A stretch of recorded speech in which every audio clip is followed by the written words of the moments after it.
Look at you being all awake and stuff.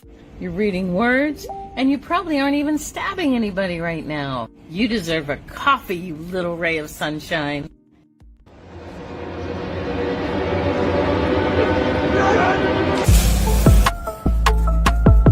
I'm Judy. I have cafe. Come for breakfast. Hey folks, Mike Barron here. Every time we do a crowdfunder, we place it on Fund My Comic. Because Luke Stone is a great guy, he's a stand-up guy, and most importantly, Fund My Comic is very comic creator friendly. They won't kick you off if some purple-haired freak writes in and tells them to kick you off. His fees are also very low. I recommend Fund My Comic for any comic or graphic novel projects you intend to do.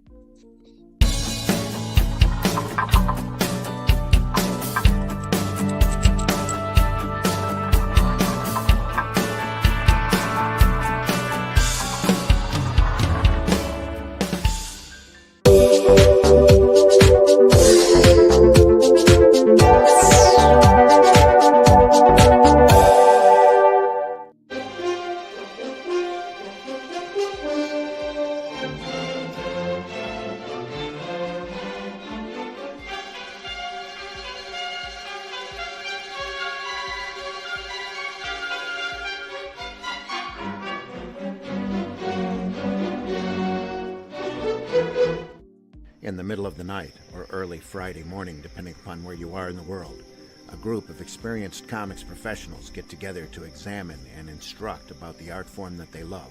That's great comic artwork on Comics by Night, Fridays at 5 a.m. Eastern, here on the Indie Comics Network, indiecomicsnetwork.com. What was that? This is not a charade.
Welcome to another episode where the coffee flows like wine and the women instinctively flock like the salmon of Capistrano, a little place I like to call Nerd Bacon.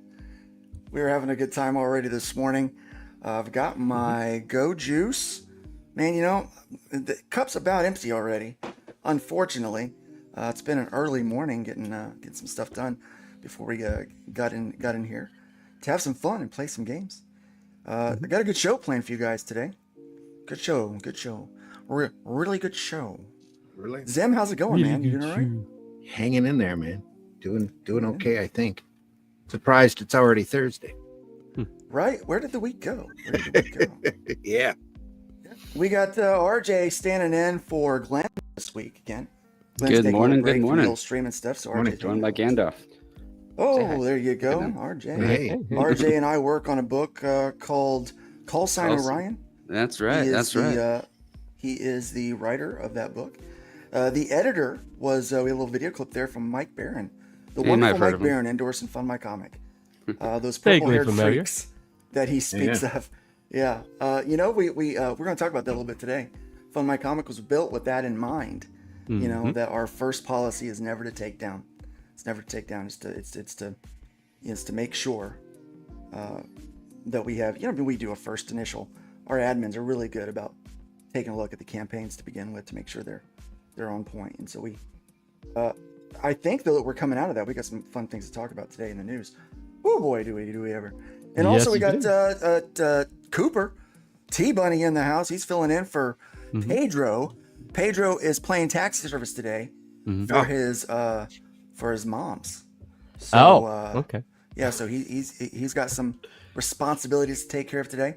I we am wish not him as well. funny as Pedro, but hopefully You I'll are be able as to funny contribute. nor as handsome. No, nowhere near. Nowhere near. No. But we won't hold that against you at all. Not in the least. Yep. No, Pedro's pardon been me. busy this week working on a trailer for the Atlantean. My Yes, cat he got has. Disney-fied. Looking Oh, excellently good. Yeah. Race Disney Swap remake. Cat. Oh my God. Uh-oh. Already. Oh boy. We hardly knew Have you you. learned nothing? From the? I'm pretty sure that Pam Bondi is going to be sending you some paperwork on. You better stop off the DEI stuff. It's against the law now. Yes, It's against the law. it's the law now, guys. Did you hear? So it always this was whole- against the law, but now it's official. Oh man, Yeah. so We're there's saving the been redheads. We are. So there's I was been already a big doing my old. part. Save redheads. There you go. There's been a big old fuss about the USAID, USAID as we like to call it around here, Wah. and how they were spending their money, right? So there's this full audit on them, and so we're learning where the money was going, and it turns out like $500,000 some dollars was going to 37 subscriptions of Politico, and there was money that went to Reuters. They were paying $100,000 or so to Reuters. It all makes sense now. Yeah, it's like And the 8.1 IP. million And the- total. Naughty. Right? It's like ridiculous. And so there's we're no longer paying media outlets through USAID. It's not what it's for. And this was the first time that Politico has not been able to pay their employees. And Politico What does that couldn't tell meet their payroll yesterday. Yep. you? Right. Oh no. So Surprise, and surprise. then, What? and then No. it turns out then they found a line item that had old Jeffrey Epstein in it. Oh, Yeah, that he was getting some money. I mean, just craziness. But the one thing that stood out to me the most was $32,000 allocated for a transgender comic book in Peru. Right? Yeah. I Come missed on that now. payout, man. I could have slapped some boobies. I on could Orion do or that something. same So comic for about 2,000. We could do that There you comic go. for a lot cheaper here. I did a 215-page graphic novel, and I managed the whole creative team. We did art, colors, and letters.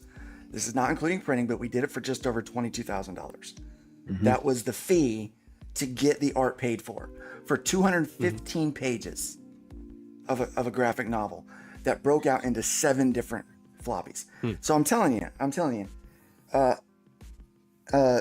in Peru, if you use Peruvian artists, it's not going to cost you that much. So I don't understand. It's money laundering. That's what it is exactly. A cash grab. But Just a look, line, another would've- line to the accountant. Yeah. we have said many, many times when we look at some of the news and the laundering possibilities that look, if you have some money to move, just contact Arrow Comics, and we will be happy to use some of that for you.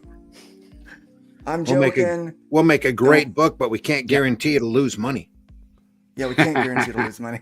Sorry. We'll try our darndest. We really will. I jest because obviously And there are we people out there won't- that might want to. I won't say That it. might want to take my Anyway. words seriously. Yeah. I tell people that with me, you need to live at kind of a default, that it's probably coming with a sarcastic tone, and it's a joke in nature. So if you want to get offended, just unless otherwise stated, just imagine that I'm probably being a little silly. Nothing like a little salty bacon. Not a joke. Yeah. That is not Not a joke. joke. Yeah, I'll give not a you yoke. the clip, guys. It's not a yoke. This is not a joke. This is a. What was that joke? That is not a joke. That is a natural fact. Natural fact. It's a natural fact. It's a natural fact. It's a natural fact. It really is. And yeah. So yeah, it's gonna be it's a good morning. It's a good day. Did you hear that Ryan Reynolds, the actor for Deadpool, is in a little hot water? Him and his wife Blake. Yeah, they're losing in the court of public opinion, at least right now. So she was apparently a part of a movie that was supposed to deal with domestic violence. Yeah. And she tried to bogart that thing. She tried to cowboy that operation and take over. And it has backfired incredibly. And there may be the possibility that she's perjured herself with false evidence and could face up to 5 years in prison for it. That's a no-no. Yeah, and they're the lawyer for Justin Balroni or Bagoni or whatever his name is, the director and one of the actors. He said that that they intend to sue her into oblivion. And there's been a 400 million. I stagger, like it's hard to say the number. $400 million lawsuit filed against her. Can you believe that? Ryan might have to go to the couch kitchens. Yeah, you might have to start checking the dryer for loose change. I mean, it's So we'll see a lot more Ryan Reynolds movies. right. Yeah, I mean, it's crazy. It's crazy. Have you all seen that. the last few Candace Owens episodes? I don't watch I don't really have a lot of time to watch a lot of that stuff. And one of the things we'll talk about today is I don't watch it either, but I listen to it. my time has been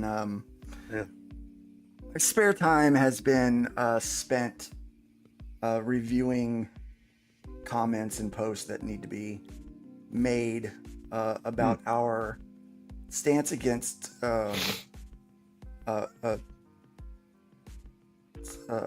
arbitrary takedowns and cancellations on Fund My Comic. We're going to talk a little bit today about our structure and why, because you guys were all around from the beginning, well, except for RJ. Yeah, I got on we a were around little from after the beginning. Yeah, a little bit, yeah. But right around from the beginning when we started building this thing, knowing what we were, what we were trying to, we needed to build a tank. We needed armor. Speaking of armor, guys, let's watch this. I don't know if you've seen this guy or not. In 1996, a Canadian inventor. It's always Canada, isn't it? Let's zoom in a little bit there. Oh, it's not going to make the video bigger. That's Blame Canada. an inventor in Canada named Troy Hurtubise, I don't know, created this metal suit of armor to enable him to take on and fight a grizzly bear. Look at that. Crazy. I don't care if that's still gonna hurt, right? You'd think so. Yeah. Look at this. This is my favorite. Boof. Yeah. So we knew we were gonna have to take on some grizzly bears. So we built some armor in this thing a little bit. So that's what we did. We'll talk about that a little bit here in a little bit. I do have some fun stuff to show you. Last week I showed you guys a video, a local commercial that was pretty funny. It was pretty funny. But I think I found one that rivals that this week. Okay? Uh-oh. You guys tell me.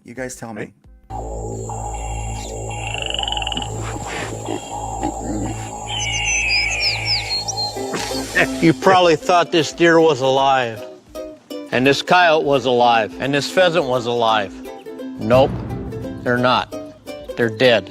They've been taxidermized by Chuck Testa, Ojai Valley Taxidermy.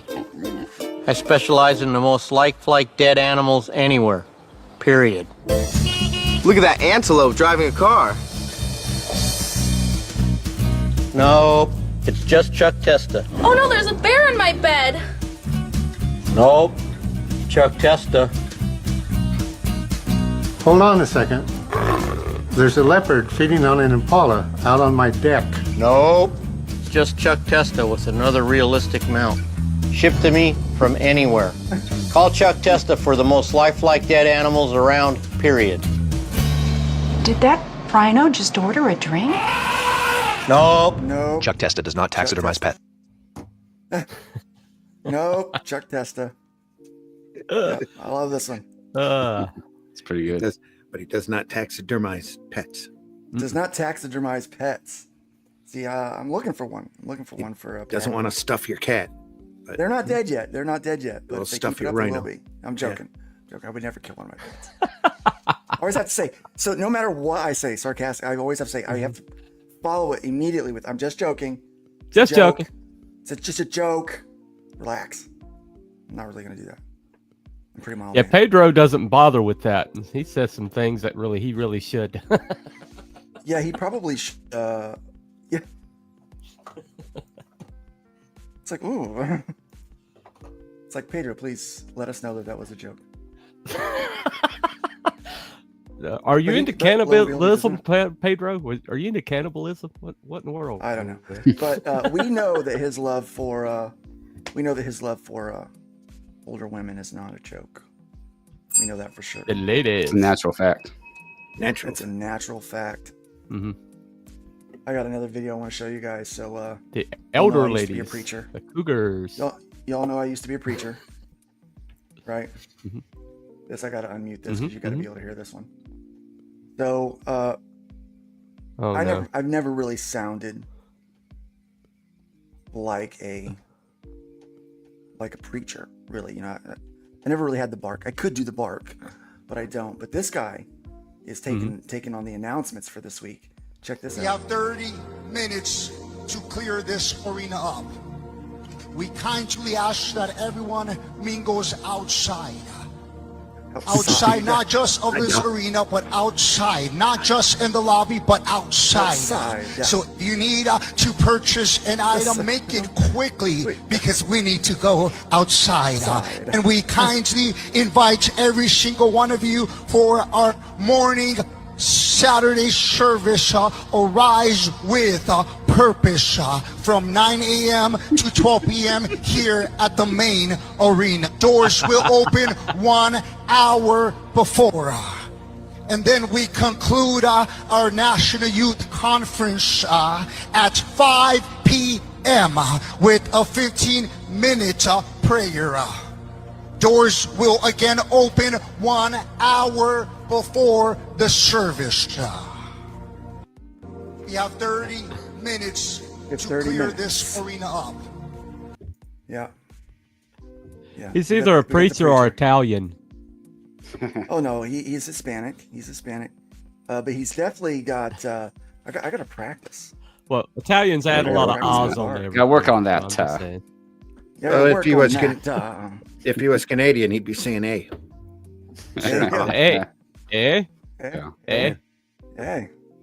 Got an hour to clear the Well, arena. Sam eh? Kinison made a career out of that. Oh yeah. Yeah. Well, He had did, he you know, training. he was actually a former pastor. Mhm. Like he was a Mhm. preacher. He was Yeah. a preacher that The that left Pentecostal. the pulpit. Yeah, you could tell. Oh, and boy, can you tell? Yeah, he left the pulpit a long time ago. Well, him and his God did not get along. Let's welcome our No. chat. No. Chat, feel free to let your presence be known. Great to see you here today. We got Dwight L. McPherson in the house. Now I'm hungry. Right. Now I'm hungry. Mm. He's waving at us. The Yeah. Woke Breaker says I'm first. We got Hey. Woke here today. Look at that. I not sure what's going on there. We got two RJs in the house. It'll work though. We got Alright. Randy there. There we go. Yeah. We got Katie did. RJ, Katie did. RJ, Welcome. It's good to have you here. Good RJ's morning. back up. Katie did. Had to kick in here. Tree Goblin, welcome. It's good to have you here today. Mhm. This music reminds me of the jam bands days. Yeah, that's kind of what we were going for. This is before I could really sing and play too much, so I did use some AI help with that, but I wrote the lyrics. Mm-hmm. Lyrics are all your boy here. B.A. Turner, welcome. It's good to have you here. Frederick Lamont, welcome. Dr. Mask in the house. Good to have you here. Mm-hmm. Good to have you. Immortal Rising. There's Aaron. Good to see you, Aaron. Hey, Aaron. Nice to have you here. There's a Rad on the panel and in the chat. It's good to have you here. Mm-hmm. Mm-hmm. Speaking of movies, what kind of movies do you like? Let's take a look at. Here we got a new movie trailer drop this week. Mm. I don't know if you guys saw this or not. Let's go ahead and let's go and watch this and discuss amongst ourselves. Welcome to the Baxter Building. We make a point to do family dinner every week. Sunday at 7 on the dot, no matter what. We're all here. Herbie, how's that sauce coming? Yeah, I'll be the judge of that.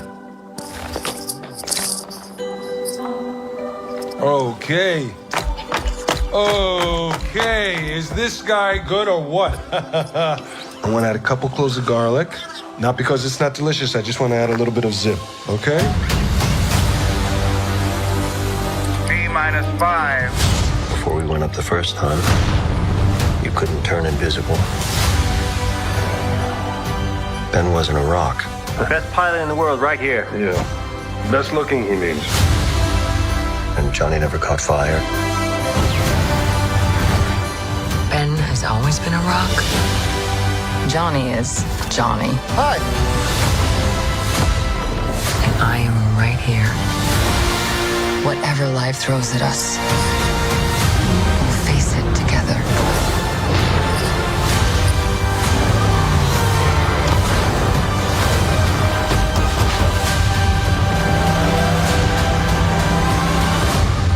As a family.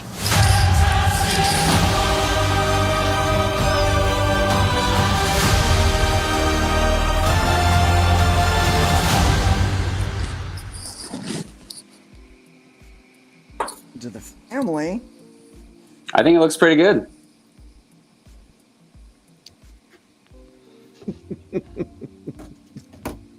That might be a hot take. I feel like everyone wants to crap on the trailers. This is from IGN. I actually like the aesthetic of what I'm seeing. Oh yeah. I would like Ben's. I thought Ben's voice would be a little more gruff. He seemed more Italian there than Jewish. Yeah. Odd. Yep. You know, because he's a famously Jewish character. Mm-hmm. I would have gone more with the Jewish angle on that one. I think it's odd to throw in Galactus so early, but maybe it's going to be a throw. Like maybe it, somehow it's going to. Obviously, this is in the past. One of the universes, one of the alternate timelines in this thing. But so this article says Marvel denies using AI to create the Fantastic Four. First Steps posters, despite one of them appearing to show a man with 4 fingers, huh? I haven't read this article. The wife just sent it to me since we've been on the air. Said that we should look at it. Wow. So go ahead and read this article then there. Randy, read that for us. Will do. Let's do this. This is from IGN. Let's move to a more article-friendly. It's invisible. I'm wondering if they're not talking about the Thing, because the Thing has 4 fingers anyway, which would be funny. Marvel has denied using AI to create posters for the Fantastic Four First Steps after fans spotted one image that includes what appears to be a man with just 4 fingers.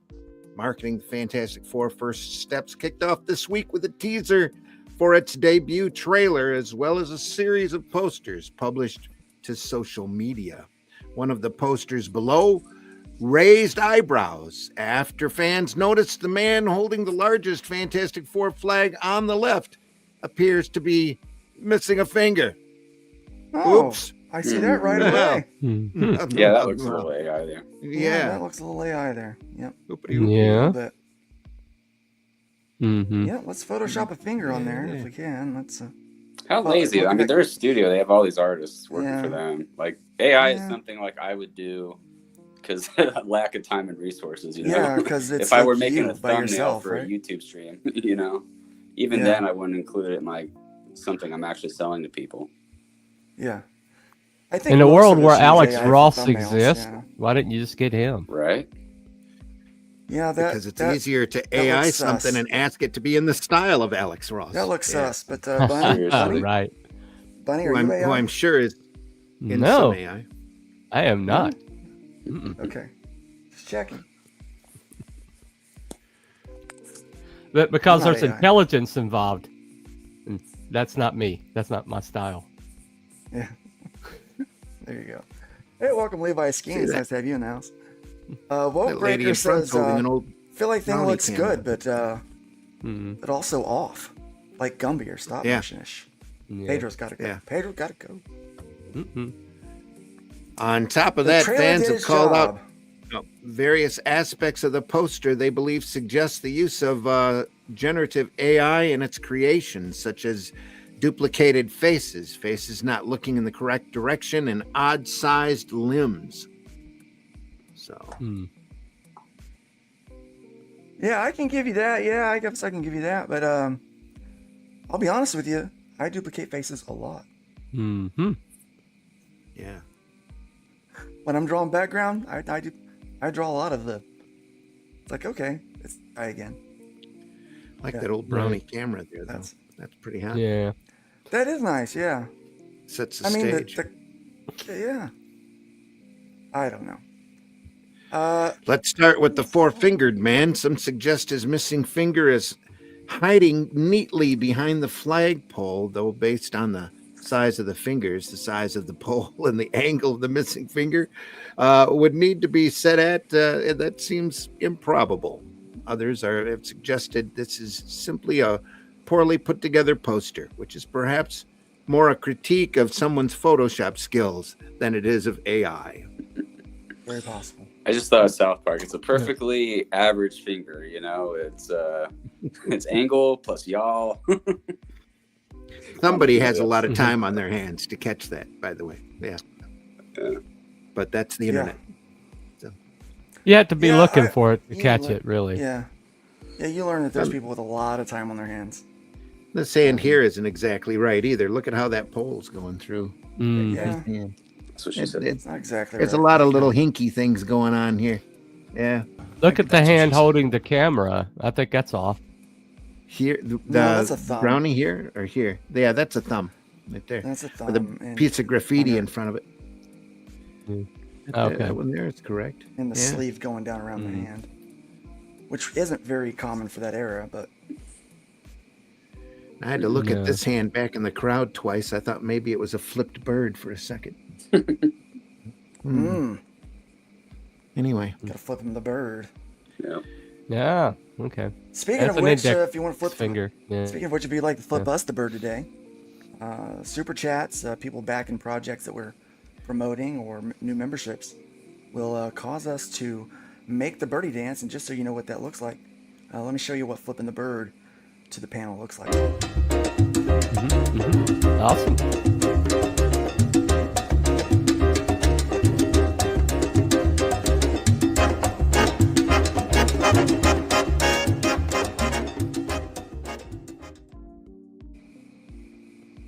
There we go. Oh, Oh, whoa. there we are. What'd you do, Randy? What'd you do? He took. I thought he we took were the done. Article away from me. Took the article away from There me. wasn't much left on the article anyway. IGN's never too deep. So, No, they're not exactly deep. No. anyway, it was interesting. Yeah, it's unfortunate that if they used AI, it is unfortunate. But I don't know that I care. I might go watch the movie. The trailer's not bad. No. I really like The pacing is off. I really like that they had this, shall we say, the stones to actually take a chance with a Fantastic Four film set in an alternate universe. Yeah. Because what else are you going to do with them at this point? Right. Yeah. Yeah. That was the best choice, I think. Yeah. And as Hojo says, it definitely looks better Mhm. than the. Definitely looks better than the Superman trailer, which they've got one shot of him like with the. And I'm not making fun of the actor. If he happens to have a lazy eye issue, But I mean, there's AI video editing stuff that I can get to make my eyes hit the camera. Why? I know they've got more resources than I do. So why don't they just fix his eyes in that so that we don't have a wonky eye situation? I don't understand. Well, a lot of these situations that you're looking at used to be taken care of by the middle tier people, and the DEI really hit the middle tier people more than it hit the executives, and so a lot of the damage of DEI is right there in the middle, like production artists, graphic designers, and things like that. That's why everything looks so dumbed down and simplistic. It's because they threw the people that could do this stuff out for these quotas that they had to fulfill, and that's the real damage of DEI is the quotas. Not everybody makes it about the race, but that's not the real issue when you come to DEI. The quotas are the issue. It's like the FCC. The air traffic controllers were fine. The ones that they're in there right now are good at their jobs, except there's so few of them because they left these jobs empty to fill the quotas because they couldn't hire anybody to fill those quotas. Yeah. Exactly. Yeah. And so, that's what's happened to Hollywood is all these middle tier people that used to take care of this stuff. So you didn't even know or didn't even notice it. Those were the people that got hit by the quotas and moved out. And look, when I work with an unpaid intern, I expect unpaid intern quality work, right? Yes. Yep. Right. Like I understand that. We're a small company. You know, we take 2% of your platform fee to cover the maintenance of the site, and then everything else is based off of tips that go to benefit the campaigns, but really are just put back into kind of what we're doing and trying to build up new features to the site and things. So it's like, we're a small company. We expect that we're going to use like unpaid intern, and like we're going to have some of those moments where it's like, oh, well, it's definitely an intern that, flub or whatever. But you don't expect that from a company like Marvel and Disney. Well, you have to unchain them and let them see the sun every once in a while. Every once in a while you do, yeah. The cat's back there rustling in the box. I don't know if you guys can hear it. I try to have a noise gate on so some of the background noise gets cut, but yeah, go on. Well, guys, unfortunately we have a little doom and gloom. Doom and gloom coming soon. Oh, the doom and gloom is here, my friends. Yeah. Just the tip of the iceberg here. Yep. And Dark Horse confirms layoffs. Vague on the details. Dark Horse Comics confirmed yesterday that it had reduced its staff, although it did not provide any names or numbers. One of those affected, Connor Knudsen, broke the news on February 4th with a post on Blue Sky stating, "Today I was laid off from Dark Horse Comics. While devastating news, I'm so proud of what I helped make there, and I'm grateful to have worked alongside such amazing coworkers and creators." Now, I do have initially a thought based on this. He said on Blue Sky. They're on Blue Sky. They're on Blue Sky. What I've learned is that Blue Sky is it's a demographic, okay? I know gay. I know you're, yeah, it's Blue Sky has replaced Blue Hair. Man, everyone's gay once in a while. Yeah. But then if you say, oh, I'm on Twitter, they obviously think the Ku Klux Klan. Oh no. Yeah, so they said Blue Sky, right? So I don't know. Everyone's firing the DEI stuff. Maybe this guy was a part of that group or whatever. I mean, that could be.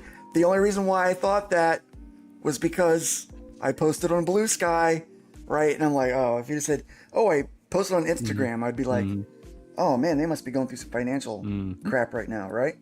He's like, Blue Sky. I'm like, oh, right. He's probably insufferable because that's Blue Sky being is very insufferable. polite this morning. Yes. I mean, very polite, yeah. Later in the day, Dark Horse released an official statement.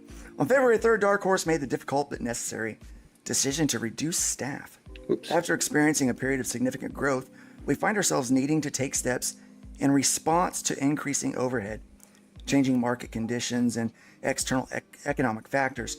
We have begun to streamline all areas of the company in order to continue producing the quality content and products that have been our trademark since day one. Again, this has been an extremely hard decision and not one taken lightly. We appreciate the dedication, commitment, and hard work of our colleagues and wish everyone affected success in their future endeavors. Dark Horse's parent company, Embracer, has been seeing a decline in sales and has reduced its total staff by about a third. Embracer plans to spin off the game distributor Asmodee as a separate publicly traded company and combine its remaining holdings into two separate companies. Makes sense. I get That way it. they You can know, everyone's quietly bankrupt one and not have it affect the rest of the company. Right. Yeah. I mean, it's, it makes sense from a business standpoint. So they're losing hard money in one of those companies that they've set up. Yeah. And they're just, I would imagine it's in the comics at this point. So. Well, the fact that they actually took a stand on Neil Gaiman told me all I needed to know. If he was still Right. making them money, they wouldn't have. They would have been like, oh, this is just allegations for at least a few more months. Well, it's no longer allegations, guys. Let me go in. Since you did that, I'll just go and skip ahead to this one.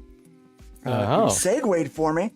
There we go. Neil Gaiman and Amanda Palmer are sued with allegations of trafficking and assault. This is a big one. It's a big one. Scarlett Pavlovich, who we read about the other day here on the channel, a former nanny to the child of Neil Gaiman and Amanda Palmer, has sued the pair in U.S. federal court, alleging trafficking, assault, and other offenses in nine causes of action.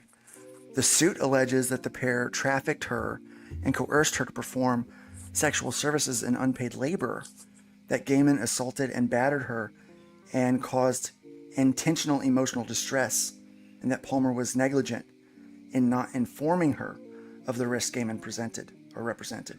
The lawsuit is just the latest in a cascade of recent bad news surrounding Gaiman, including his removal from the Good Omens graphic novel, Dark Horse Comics ending its relationship with him, and Netflix ending the Sandman series.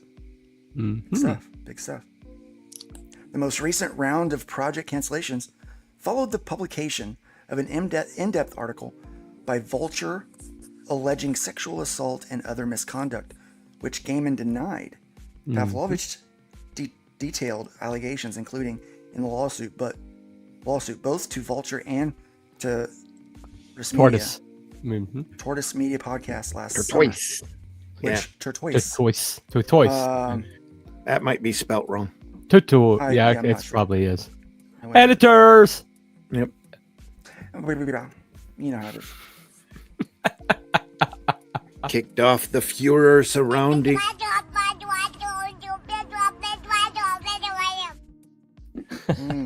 The furor surrounding Gaiman and his works. Interesting choice of words. Yeah. Yeah, but this has been out over a year. Then suddenly it's like, oh, this is in the news. Let's wait a second. They brought this. This has like been public over a year. Guys, we gotta flip the bird. Levi just flipped us the bird. We do Levi, appreciate that very much. We thank you.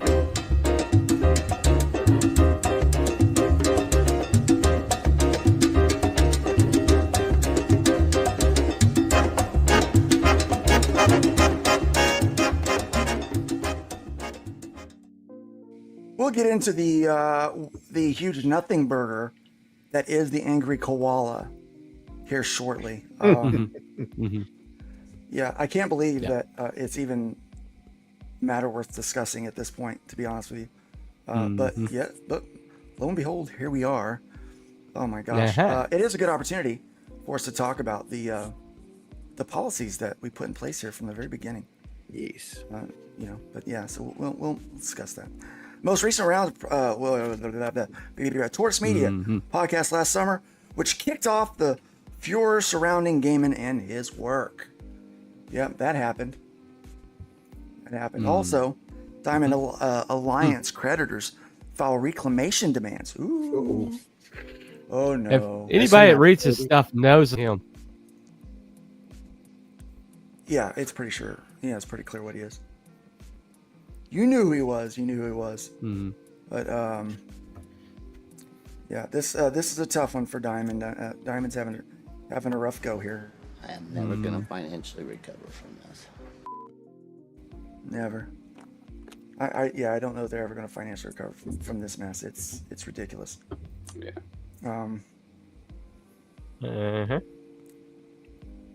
Welcome. Russ Leach is in the house with us. Good, let them all eat themselves. Sleeping Psycho. Once again, cannibalism. Says, oh crap. Oh bleep. Oh bleep. Oh bleep.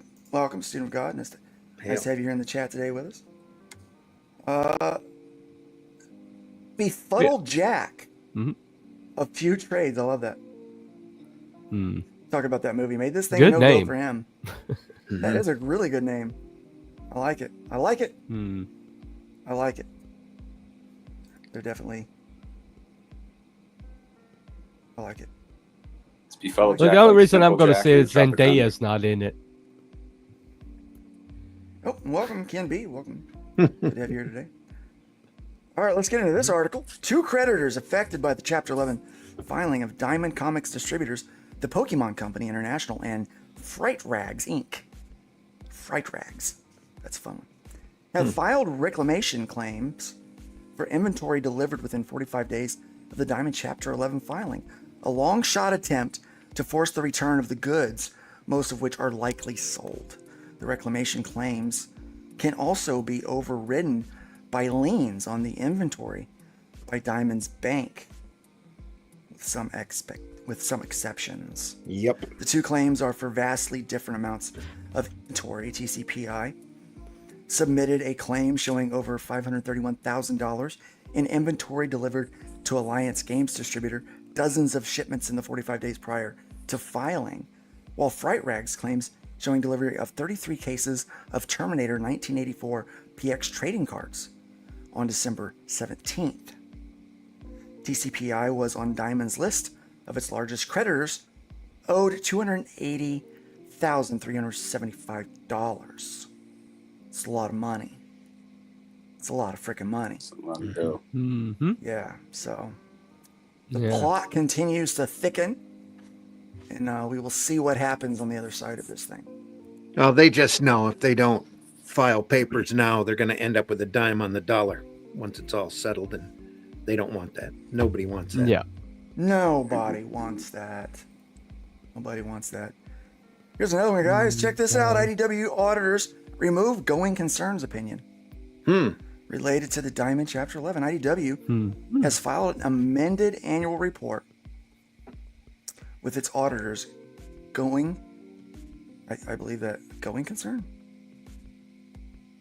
Auditors going concern opinion, which was related to potential receivables risk from Diamond Comic Distributors Chapter 11 removed.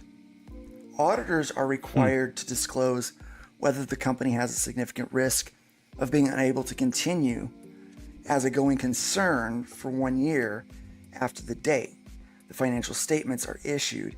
And in the original version of the annual report, the auditors that examined the financial statement had stated that the risk was present. The new revision removes that statement. So they were saying that IDW runs the risk of going bankrupt itself and going out of business as a result of Diamond's Chapter 11 bankruptcy. Well, IDW is not known for their wisest decisions. Heather Ontos is still a senior editor. Well, I mean, look, I'm not here to pick a fight with Heather because that's Wonder why they removed that, because they've been walking a tripwire for years. as far as multiple millions of dollars of losses. And it would be an obvious assumption that Diamond filing Chapter 11 would cripple them very hard financially. Yeah. Yeah. You think you'd want to divest yourself of any connection to that sinking ship? Yeah, it sounds like some backroom dealing going on here. Yeah, I mean, a lot of companies are divesting from them. Yeah. You know, last week we talked about Antarctic Press and how we were essentially concerned about, you know, them and some other ones, and how they are making adjustments. Well, pretty much everybody in the forward. green Some section's left out to dry, from what I understand. Pretty much. Yeah. Yeah, pretty much. Well, if anybody in the green section hadn't gone over to crowdfunding by at this point, then they weren't reading the tea leaves anyway. Well, that's true. Yeah. Well, Russ does have a question here, or a statement, a question statement, maybe a little bit of both. If you remove that term under pressure, does it not count as fraudulent activity, especially if someone invests after the change? Yeah. It could. Again, I'm not a lawyer. I am a comic book artist and professional smart aleck. That is, those are my credits. It sounds like credits. There's been some finagling negotiations going on. They're either between, like Diamond, you know, either offered to pay them, or IDW needs to appear strong in order to get another distribution deal. I don't know. It's not. It doesn't entirely. IDW has always had preferred status with Diamond anyway, inexplicably. Yeah. It's probably USA. That could be too. Yeah. How do I get on that list? I mean, You got to put boobs on your male characters. Well, you can't anymore. We missed out. We didn't. We didn't get it. Yeah, I don't know. Yeah, that's I still can't believe $32,000 to make a propaganda comic book in Peru. Basically, is what it is. I had no idea. I had no idea USAID even existed until this week. Right. Yeah. It's like that's how far under the radar they have flown. Yeah. And anyone that protests the audit as strongly as some of these people are makes me think, what are you trying to hide? Yeah. Yeah. Like, what criminal activity are you a part of that just looking at the receipts? Because these, you know, so these young computer guys and forensic, you know, doing this forensic accounting, they're looking at the trail of where this money is going. You know, they've got read-only access, so they're not changing anything. They're just making a record of it and telling us where our money's going. They're working on our behalf here. We elected Trump. He ran with Elon the entire time, saying he was going to put him in charge of government efficiency. And we're like, you know what? He's done a great job with Tesla. He's doing a great job with Twitter. You know what? I bet you could probably see where the waste is at and cut it. And so they're going in and looking at receipts. That's all they're doing is looking at receipts and putting a pause. The president has every right to audit the executive branch. And that's exactly what he's doing. And these people are freaking out. And it turns out that 97% of the employees at the USAID were Democrats. Yep. Right? Yeah. The other 3% were entrenched Republicans like the Cheneys, people that are war mongers, you know? And I'm like, geesh, like we knew there was corruption, but it is going way deep, right? I mean, well, Elon Musk said that they went there looking for the worm in the apple and they found a bowl of worms. Yeah. But it's funny because one of the guys that they're calling stupid, he took the Vesuvian roll or scrolls that they found that were basically lumps of carbon and found a way to read them using AI. So we're talking about maybe 2% of the brilliant people in the world is one of these Doge guys. He's leading up to Doge guys. He literally got the smartest people alive. Yep. To do this, to unravel this ball of chaos. And AOC's like, they're the dumbest people on the planet. It's like, what? She's one of the dumbest people on the planet. Oh my God. Hojo sings, USAIDs, so fine, ain't no telling where the money went. There we go. Ain't no telling where the money went. Well, I'm telling you what, I'm looking at, so for some, I'm like, thou doth protest too hard. Right? Way too much. Like there's something Way wrong too much. here. Yeah, something. Hit dog barks. Sounds a little hinky. Right. There's some barking dogs. So let's continue. As we reported, when the original financial statements were issued, IDW publishing products have been sold to Diamond by IDW's direct market distributor, Penguin Random House. So Penguin Random House is the one that sold them to Diamond, which is Diamond's largest unsecured creditor. So IDW was informed by Penguin Random House that there's a range of possible outcomes, including losses by IDW. So if Penguin is unable to collect the money it's owed to IDW, but believes it has enough cash to operate for the next year regardless, even if it gets the money or not. So the change means that IDW's auditors now agree that they have enough money to run for at least the next year, whether they get the money for that or not. Well, there's an issue with this screwing a lot of people. Yeah. There's another thing with this USAID though. It's the money that's been flowing through these book publishers for a long time has been inexplicable.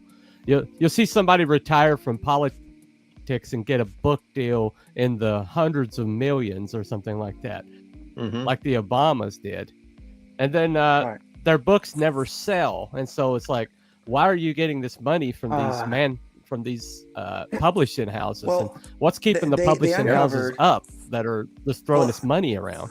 Yeah, and well, so I have a tweet. USAID could be a good explain now that. It could be, yeah, but I have a tweet showing that Chelsea Clinton was paid $80 million through USAID.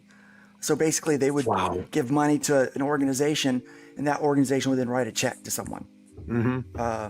Is how that worked, right? Man. So it was going through other organizations to launder it even further on where the money was going.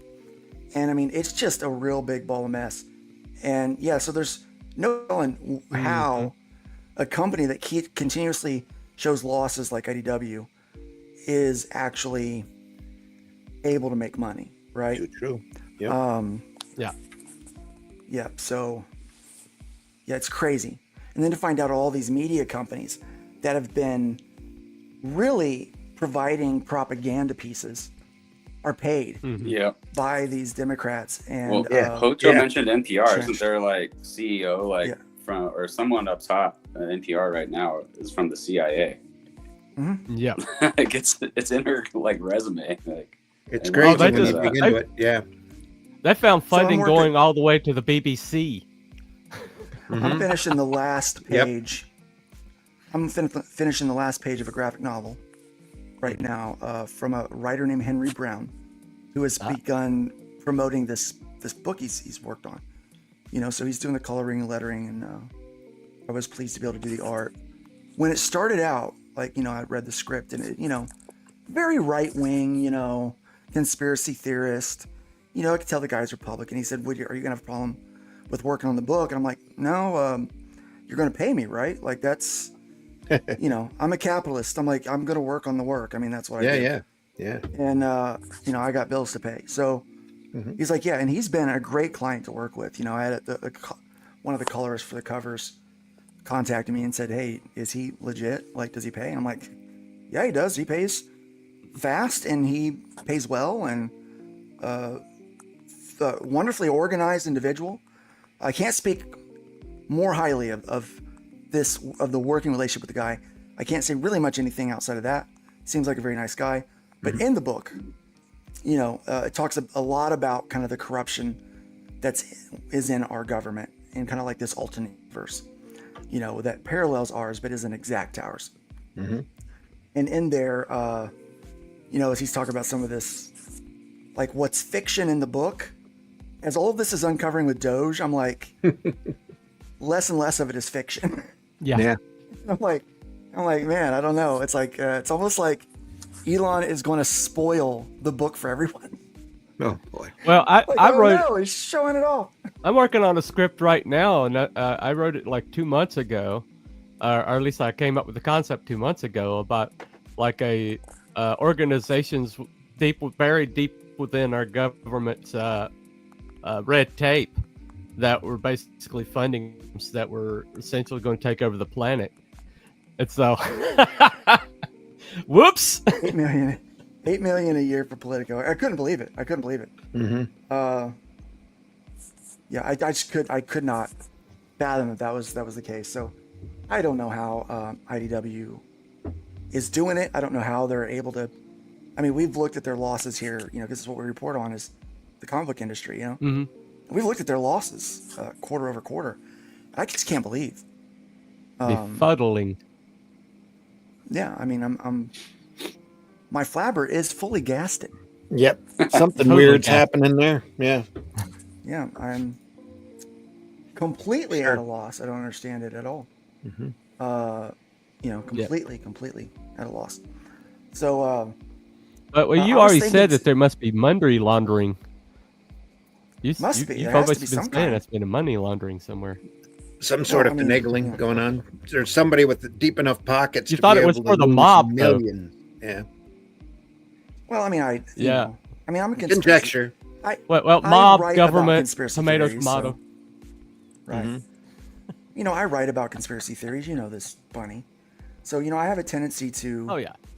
Think, because some days I'll go down the rabbit hole and I'll come out the other side, like my tinfoil hat on. And, That's what I'm all about. Right.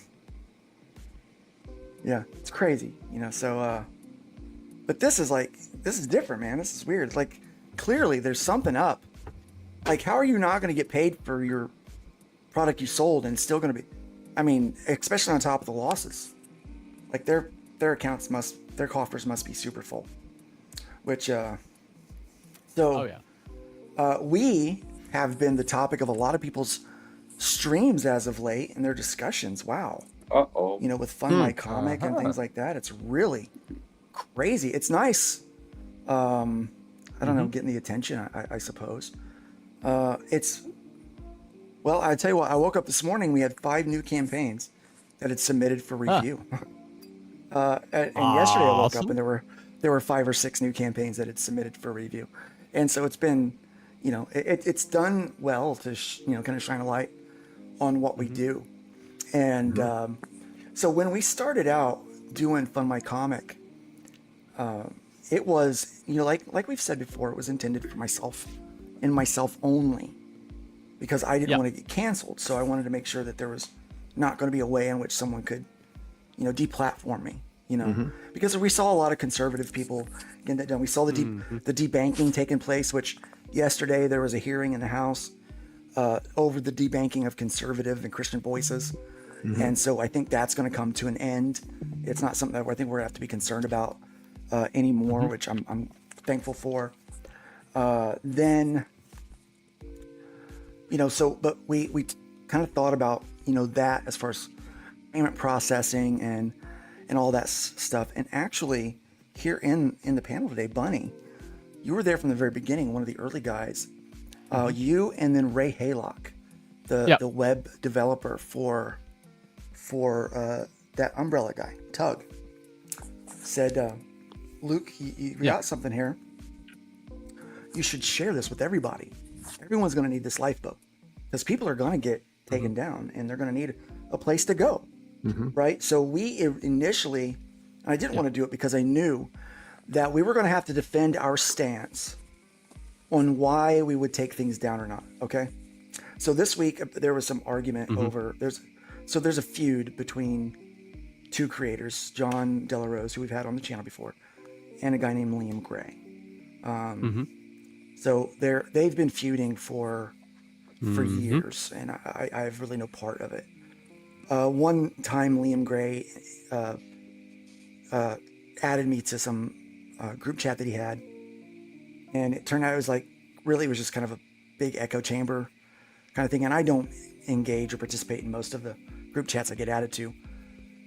Pretty much only the group chats I participate in. I mean, and even like our Discord for Fund My Comic, you rarely see me in there. RJ, I think, posts and handles comments more than I do in the Discord. I rarely, and I am the owner and moderator of the Indie Comics Connector on Facebook, which I also never post in. Pardon me. Yeah, for years.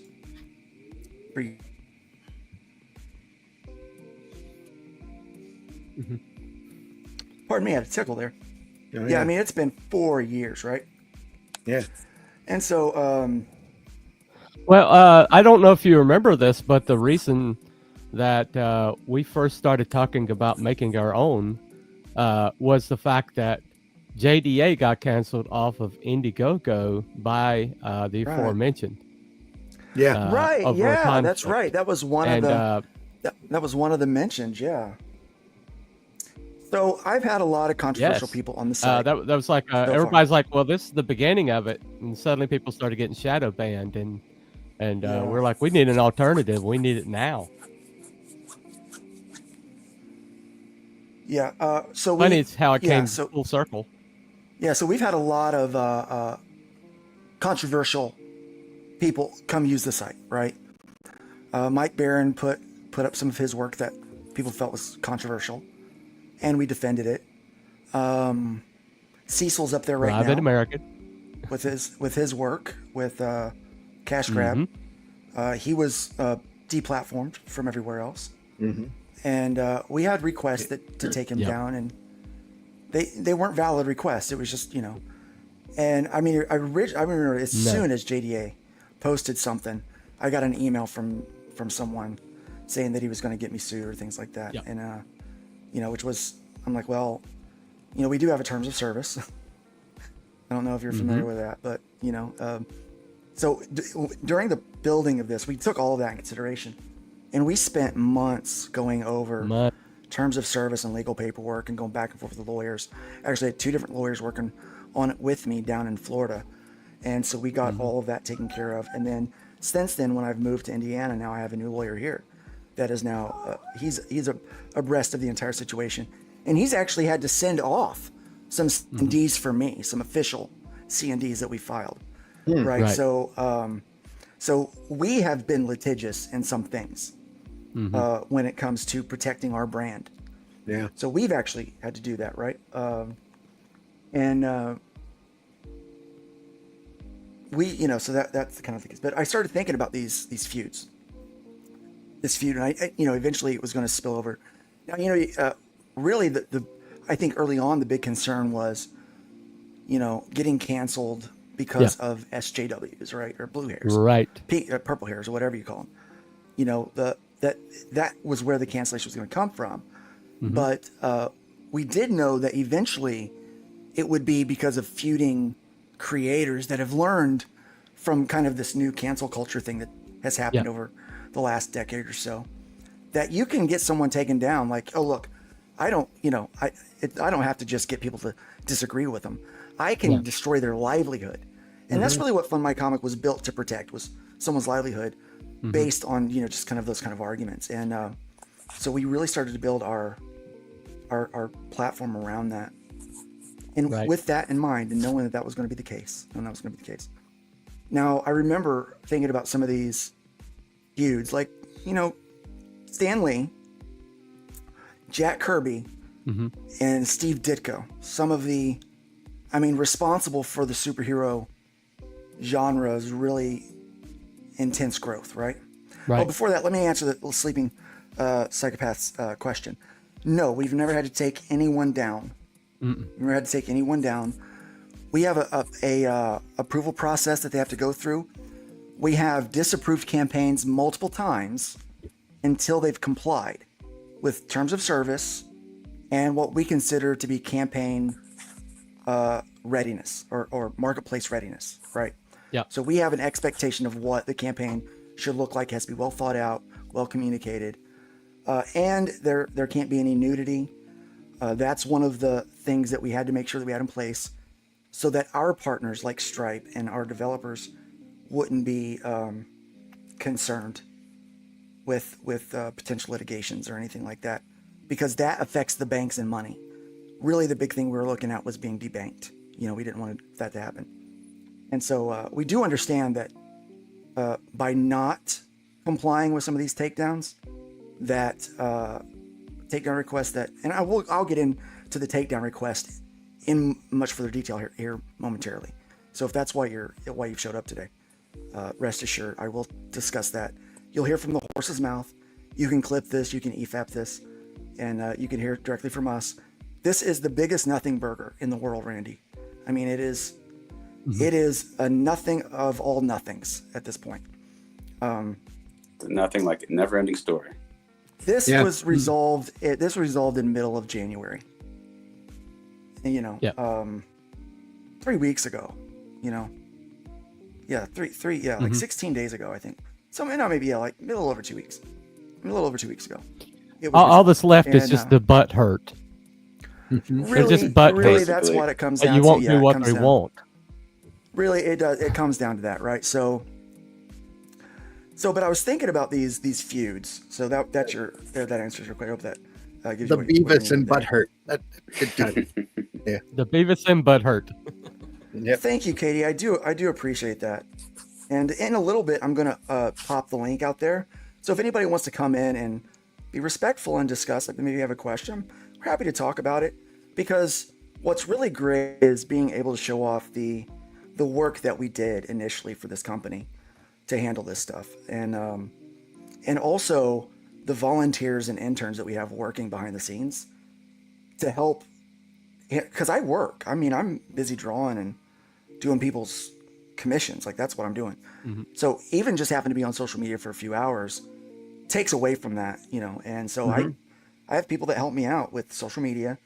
Somebody handles the Fund My Comic page for me, and they do a fantastic job, and I love them. I won't ever say who they are because I don't want anyone to go after them, right?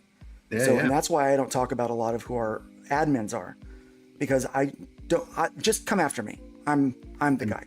And sadly, there are people out there who seem to treasure the idea of soaking up other people's times on just stupidity and nonsense. They love it. They seem to thrive on it.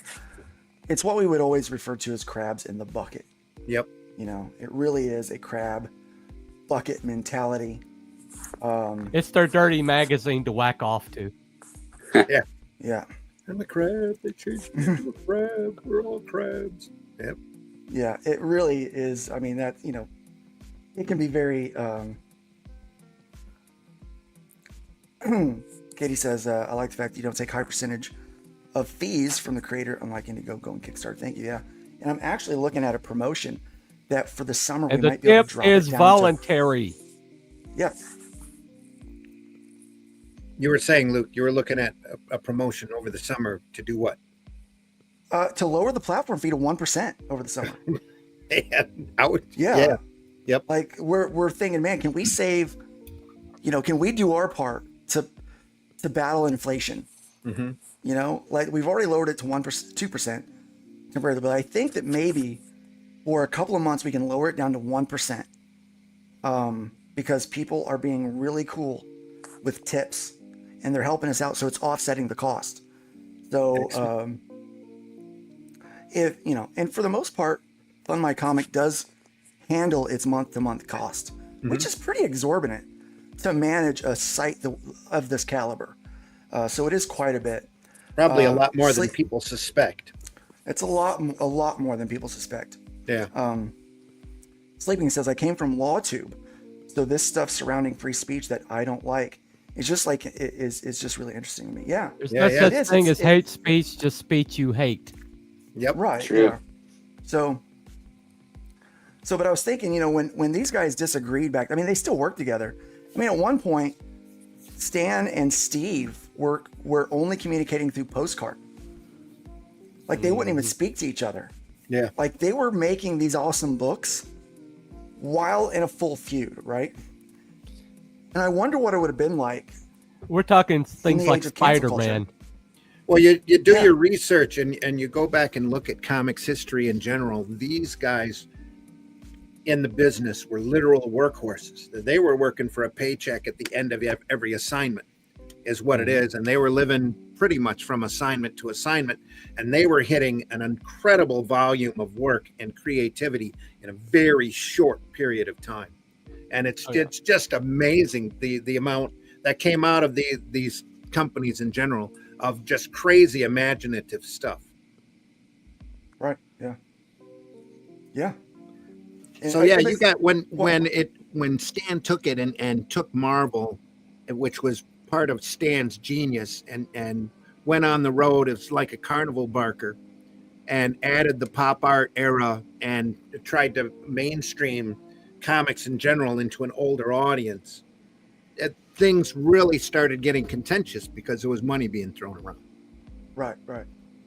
And it got bad. I mean, it got to the point where Ditko left Marvel, you know, and almost kind of left the comics industry altogether for a while. You know, past Master Dancing and Time of the Comics. And again, you go back and look at what Ditko did. Ditko ran to the place where he had the most freedom, which was Charlton, because Charlton didn't care as long as he just got comic product that they could print and sell. Right. Yeah. So and well, Charlton was a front for a mob concern anyway, right? Well, there's a lot of hinkiness in the comic business in general. The more you get into the industry, the more crazier it gets, especially when you start talking distribution. The distribution's pretty much always been a family endeavor, if you know what I mean. So it gets really dark when you get into it. Yeah, but you know, there was also some issue with you know, so at the time, both Jack and Steve were not employees. They were subcontracted. They were independent. Working. Well, they were never really employees. They were always freelancers. Right. That's the way that they were looked at. But Stan was the employee of Marvel. So it, you know, But that changed some of the relationship. A lot of the creativity that Stan did, a lot of the script writing and all that was as a freelancer. Stan wore many hats when he was up there at Marvel. He was being paid to run the office, and he ran the office.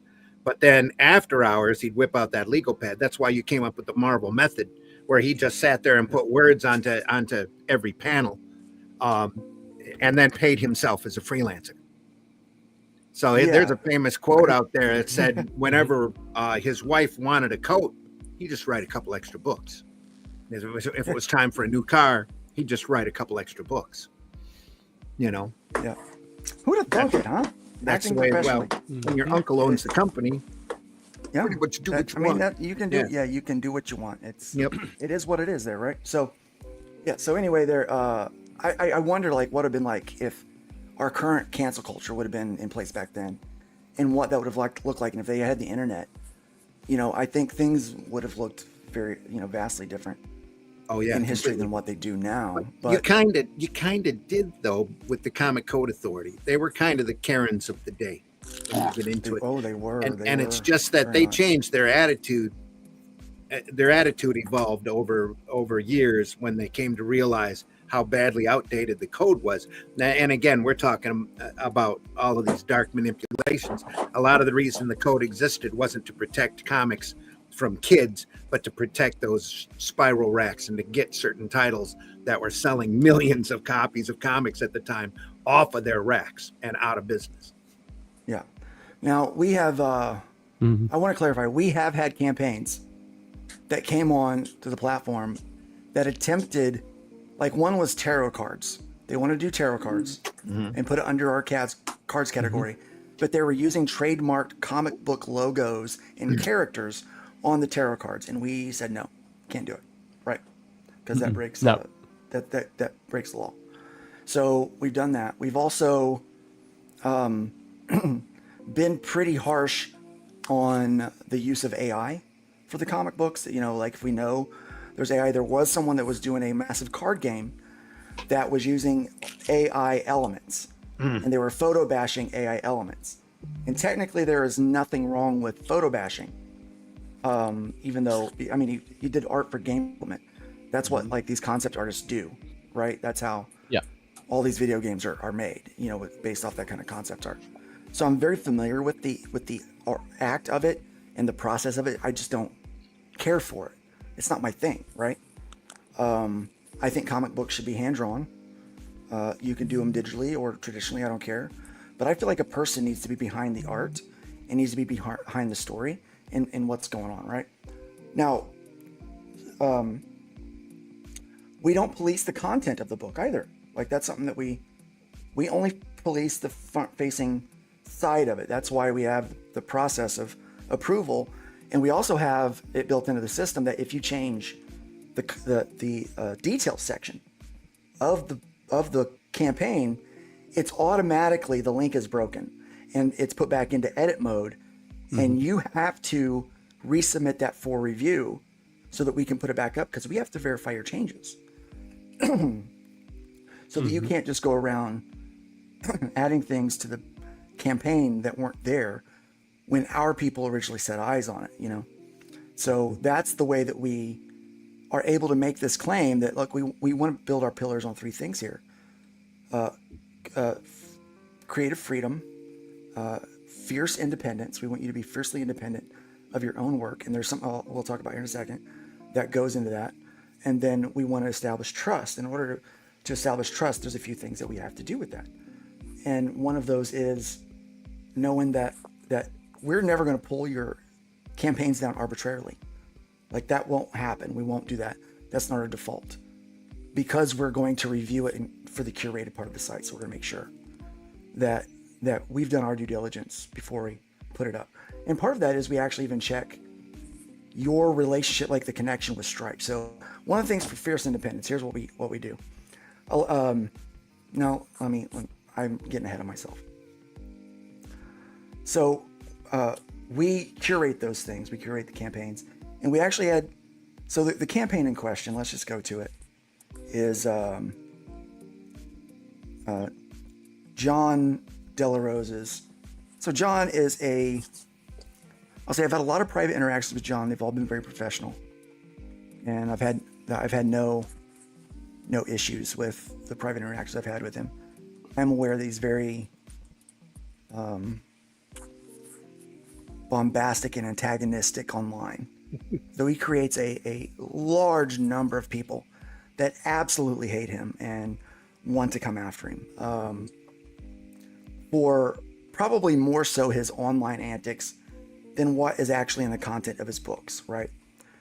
But we don't judge. We originally set out, and our documentation is written in such a way to where we say that we don't judge based on your conduct outside of Fund My Comic. All we can judge is the conduct on the page that's presented, right? So this is the campaign in question that he will come at. And I'm telling you, I'm not in any way defending his creative choices on this at all. That's certainly not a hill I would be prepared to die on. And that's not the point of why. So we were forced to kind of get in the middle of this conversation this last week, just so that we could defend our position on why we didn't take it down. So we're not defending John's work. We're defending our position on the request that we received. And so that's what I want to talk about today. So this is very derivative of several different tropes, right? In sci-fi. That's why they're tropes. That's why they're tropes, yeah. And yeah, this looks very much like a xenomorph, like aliens. So I suppose aliens could probably come in and have some problems. I don't know. There's been so many, the Brood and so many other characters like that look like that you can't. Yeah. There's no way unless there's a direct swipe of a entire species look that you're gonna And when we reviewed this, right, I reviewed this myself because I knew it would be problematic, actually. And it was like, these designs are very close, right? This is very close with the eagle, but there was a case where Warhammer went after Games Workshop went after a smaller company that was making miniature add-ons, like 3D add-ons that they would print and send off to you that you could put on your miniatures. And that they mentioned the eagle and the wings the court threw that out Mm-hmm. because it's tropey, right? It's Yeah. been around Forever. They did mention the oversized shoulder pads, and like that was really kind of the primary element of that, right? So when we first looked at this, like my question was, I said, John, I said, there's a lot of, like the oversized shoulder pads might be a problem. And then he presented where that came from and really where they kind of borrowed the design from. And I was like, okay, well, just know it's going to be a problem. And if someone comes up asking about the shoulder pads as being an infringement issue, we're going to have, like that one will, at that point, we'll pause your campaign and we'll let your, the legal between the two of you. When did you figure that out? And in my opinion, if it comes down to shoulder pads, really, right? But I mean, if it does, it does, right? If it does, it does, right? I don't know. So I mean, so that was our thing. It's Judge Dredd and all sorts of that's military protection, armor in general. Katie, I don't think it's a matter of knowing better. It's crazy. He knew very much that was a potential problem, right? He knew he brought it up to me before, even before I went to review it. He goes, there might be a little problem with the design. Like everyone kind of knew, like that might be a problem. But we looked at it, there was enough, and I was like, well, it's, there were some other elements. But BA says, yeah, why not just be original and not so generic? Well, I don't know. Again, that's not our argument. That's not our place as the platform. We're not determining whether your creativity is on trial here. Like it's your choice. We were just like, it's very close, but it's transformative enough, right, to make it, it's just enough. So I said, but if someone would push the matter on that, then it's something we would have to take a look at, in that event. So,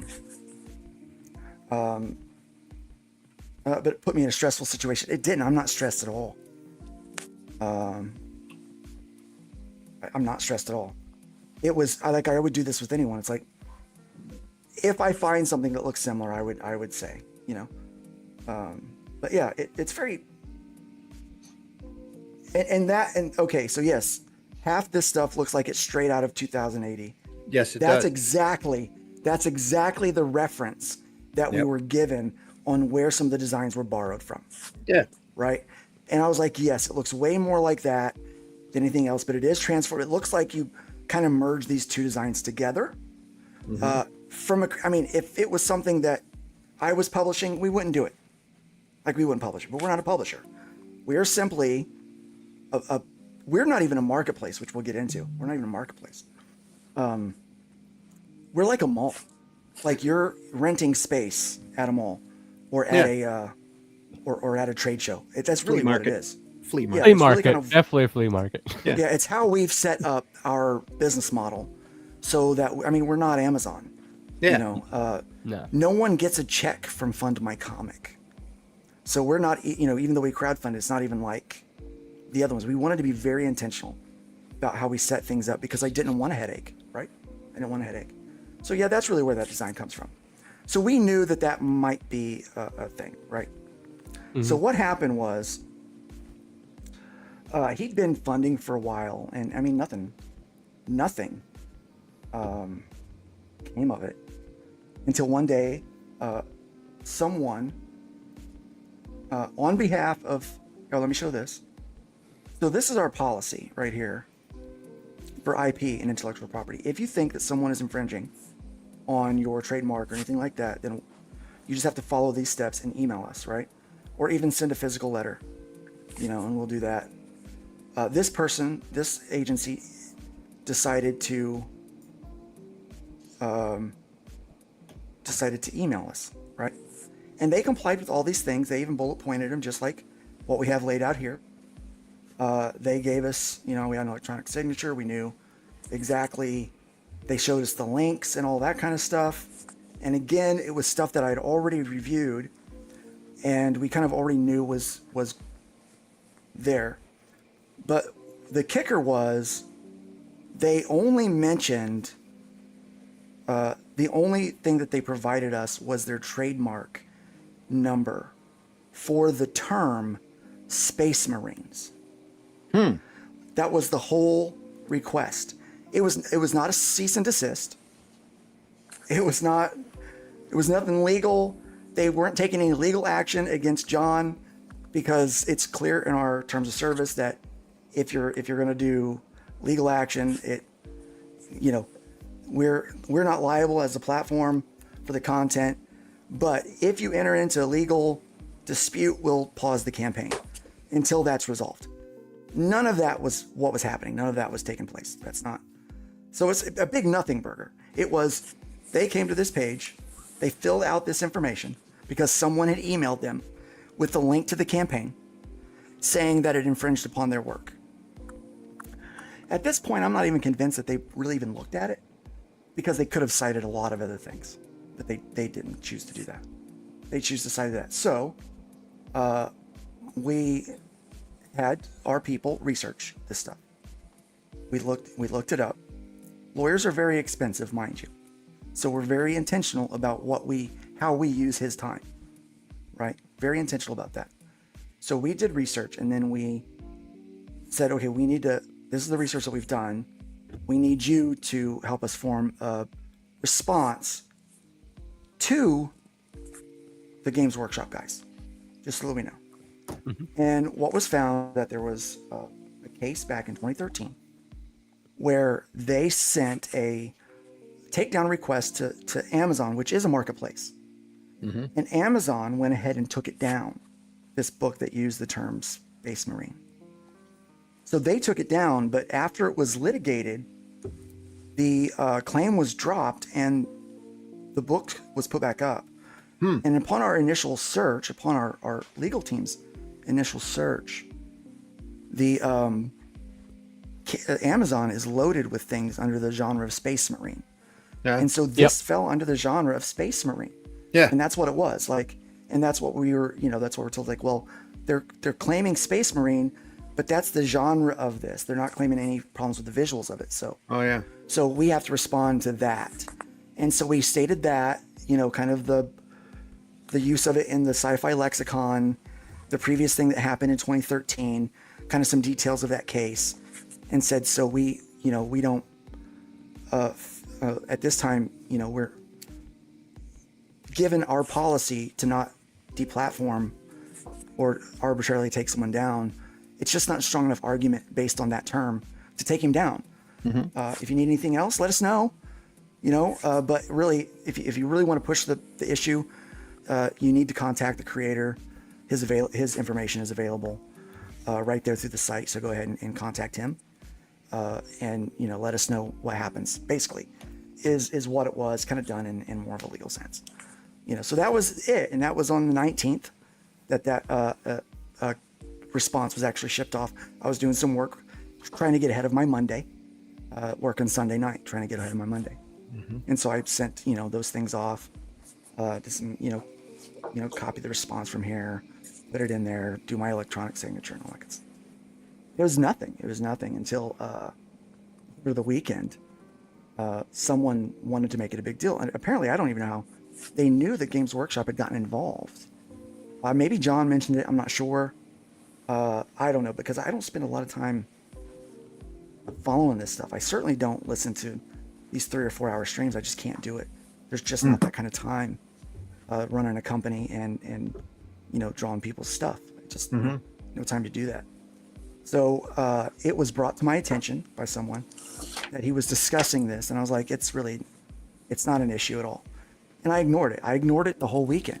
People would say, but by Monday morning, it was Tuesday morning, but Monday afternoon, it was like I had been getting messages from people on the site that were concerned that we were somehow, their money was somehow in danger or in jeopardy, that we were somehow, going to be sued or something. And I said, look, with every intention, we understood that there were going to be people that were going to try to play out their feuds on our platform, and we're just not playing those games. That's not how we operate. Right.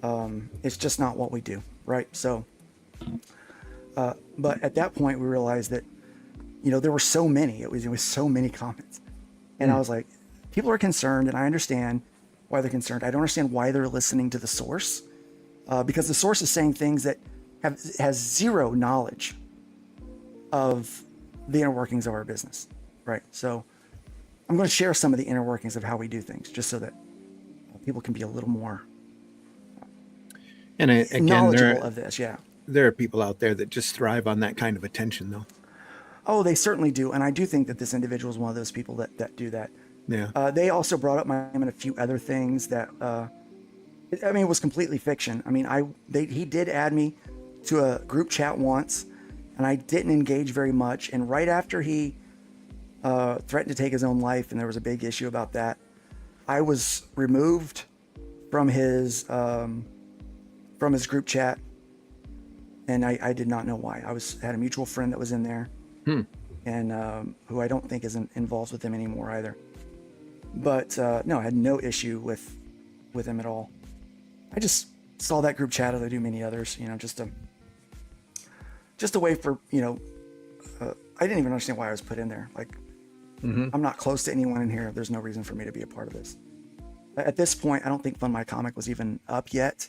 Maybe it just launched, or we definitely were in the talks of building it, but it wasn't anything that, I don't think we had really launched the platform yet. But it's been very time consuming to do this, because it's fragile like a bomb. Yeah. So, I'm getting way behind on our comments here. So yeah. Comments are blowing so here's up. one. So what's the best way for Liam to take JD off FMC? He can't, I guess. He can't take him off FMC. And I think that's really where the frustration's coming from, is that he can't take him off. And that's sad that somebody has to try to infringe on somebody's business like that. Just be quiet and do your own business, Yeah. Well, it's like you said from day one. You meet our terms of service. You get through the modding process. You are on our site, and you will be on our site until you choose not to be. But you get through those two hoops, and you're there. Yeah. Yeah. No nudies, nothing illegal. It's pretty simple. I'm a rebel rouser. I have been called. So he did call me Rebel, nickname rebel. he called me what was that? What was the word he used? Oh, I can't even remember. But basically, it means that I'm a disruptor. And yes, I am a disruptor. I created a website that allows people to fund at a much lower cost and maintain an incredible amount of freedom over their own business, and their own stuff without interference from anyone. Uncancelable. That's rabble rousing right there. That is really, that's the extent of really how bad that we are. So anyway, so that's what happened. And so we only injected ourselves into this statement only to clarify our stance on why we did not remove them. Because we want everyone to trust that they're not going to get arbitrarily deplatformed. And I understand why Amazon initially took down based on the claim, why they initially did it. I also understand why. So apparently Patreon initially took someone down, but put them back up, or actually didn't comply with the request at all, right? Because again, this was not a cease and desist. This was not on legal letterhead. This was not one of those.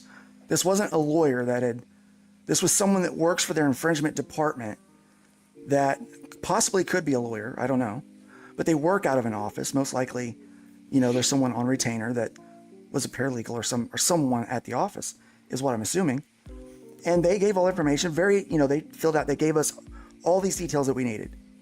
And truthfully, it was, based on that term, and our legal advice was, well, based on the term, no one's taken things down based on the use of. It's generic in its use. It's a genre. I mean, Space Marines is a genre, It's like superhero or sword and sorcery at this point. You can't do that, right? Yeah. So That was our response. Nice. It's and all well and good. We're done. It was not an issue. His campaign funded. He's now in storefront mode, attempting to, as he's getting ready to fulfill. And again, I'm not defending the content of the campaign at all. I'm not sitting here and trying to tell people that his work is not derivative, because it is derivative. It is generic. It doesn't look original, and I think he knows that. It's up to him to argue that point. That's not what I'm doing. John has been very professional when dealing with Fund My Comic. Based on his page and all that, that's where we stand with that. So that was it. That was the end of it. But somehow this guy got very upset. Started making some claims. One of the claims was that we were getting sued. That we were short. So it was not a cease and desist. So no one's getting sued. As of right now, to my knowledge, no legal actions have been taken against John concerning his campaign or his book. If that happens, I'm sure the law firm will let us know what's going on, and at that point, the campaign will be paused until they figure that out. Right now, it was simply just a polite request. We think that they're infringing upon our use of the term Space Marines. That's what they said. Think they're infringing upon our use of the term Space Marines. And to that, we had to say, no, he's not infringing on that trademark. It's too generic for that to be the case. That was it. And that was our legal advice. Liam can cancel JDA, build his own website, let him fund on that website, and then cancel him. That's the way he can do it. Right. I mean, that is the thing. So Katie says, I don't like JDA, but I appreciate you at least standing by the creators and keeping them on site. Yeah. This is not a matter of like or dislike.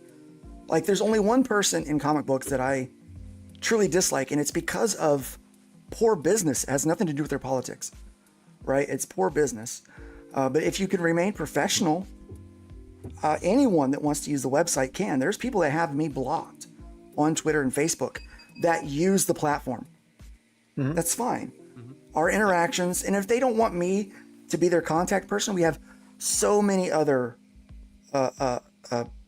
admins that can step in. In fact, there are a lot of admins that do that and recruit all the time. It's great. Yeah, and this is what bothered me. So Liam's stance was that people should get off of SMC and just build their own site, which was Rich coming from an IGG creative partner. Yeah, so they could get off and build your own site if you can. But the problem is we exist for people that either don't have the time or the resources or both to really build their own thing. And so here's where we really are different. So people might think that we're a marketplace, but we are not a marketplace. So this is accessible from our terms of service. Our terms of service can be located down here. And we had some big battles over terms of service and how they're similar to other platforms' terms of service. But if you look through, we are different. Yeah, it's going to be similar. In some cases, it's similar business. But one of the things that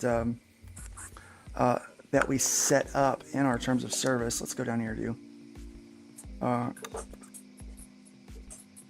let's just go to your intellectual property. So down here, we mentioned that we reserve the right to monitor. Where's that at?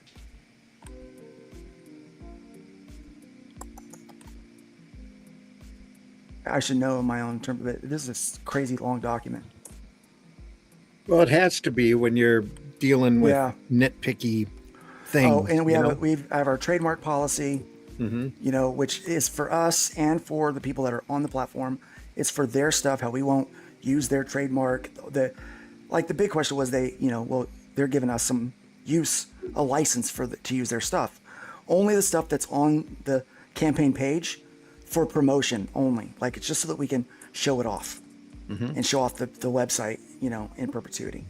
So that's really kind of where we're at. But so we're saying here in our terms that we're not the platform. Like a supermarket flyer uses the images of the products we're not a that are on the marketplace. shelves, We're but a has platform, no rights to those images. Yeah. Right. So here's what happens. So when you go up to the start a campaign, when we go into the start here, when you go to start in a campaign, am I signed in? I am, so I don't want to. All the background stuff will be. Oh, and we make sure that we put all this stuff here at the end. Yeah, someone is making a lot of noise there, so we're gonna mute everyone that's making noise while we're talking about this. So this is all the way down at the bottom. You start the campaign, and when you do that, part of the process is setting up your finances. Now we partner with Stripe. We partner with Stripe, and you're not actually. So when the backer, I keep getting distracted by RJ's fiddling. Sorry, stuff here. I'm back on my computer train of thought here. All right, so you are actually, as a creator, it's your business, RJ. So you're on the platform. Randy, you're on the platform. Bunny, you're on the platform. When someone backs, they actually get a receipt from your business. They get a receipt from you. So the way we have this set up is you connect through Stripe so that we're maintaining and kind of what's going on with this thing. Yeah. But it is your business. So when someone backs, their money is going directly to you. All that gets siphoned off is our fee right now of 2%, hopefully 1% over the summer. And any tip that you give is a separate receipt because it's a separate transaction to fund my comic. So at no point does RJ's money, Bunny's money, Zim's money ever go into a Fund My Comic account. It doesn't. It goes into an escrow account that is created by Stripe that is linked to their bank accounts. The only thing that we have the ability to do with that money is either return it to the customer, because as the platform, we're working on their behalf, or distribute a payout because the money's already in their escrow account, and we can schedule the payouts that go to their personal bank account that they have attached to it. That's how we work. So you are in complete control. And the idea is that you start actually getting money every day. As soon as money clears through the Stripe process and goes into the escrow, then Stripe takes out their fees from you and gives it to your bank account, which all three of you can contest. That's exactly how things have been working for you, right? It's just how it works. It's how we do things. So the thing that, well, if Luke gets sued, if Fund My Comic gets sued, number one, which we're not liable for anything. Under our terms of service, we're not liable. It was never a legal battle at all in that. It was, hey, we think that they're infringing upon our use of the term Space Marines. Our team determined that it was not. Our lawyer looked it over, determined that no, it wasn't infringed upon. That based on that request, that there's no reason to deplatform the creator. Like that would be unfair based on that request to deplatform it. So we didn't. And the drama part. Yeah, the drama. It's so crazy. And it's stupid. So sleeping, what I mean is the time wasn't the time wasted by the FMC team as a result of this, or any potential drama, etc., is a result of him to use similar designs. It's frustrating a little bit. I'll be honest with you. It's frustrating a little bit. I've expressed that frustration with John. It's like, come on, man. It's like, geez. It's like we're only defending our position on not taking it down because we want everyone here to trust. Fund My Comic is not going to arbitrarily take down anybody's campaign. We want you to know that. That's not going to be the case. And if anything were to happen, and someone would, feel froggy and want to pay a lawyer to write up a cease and desist or whatever, that's different. We'll cross that bridge when we get there.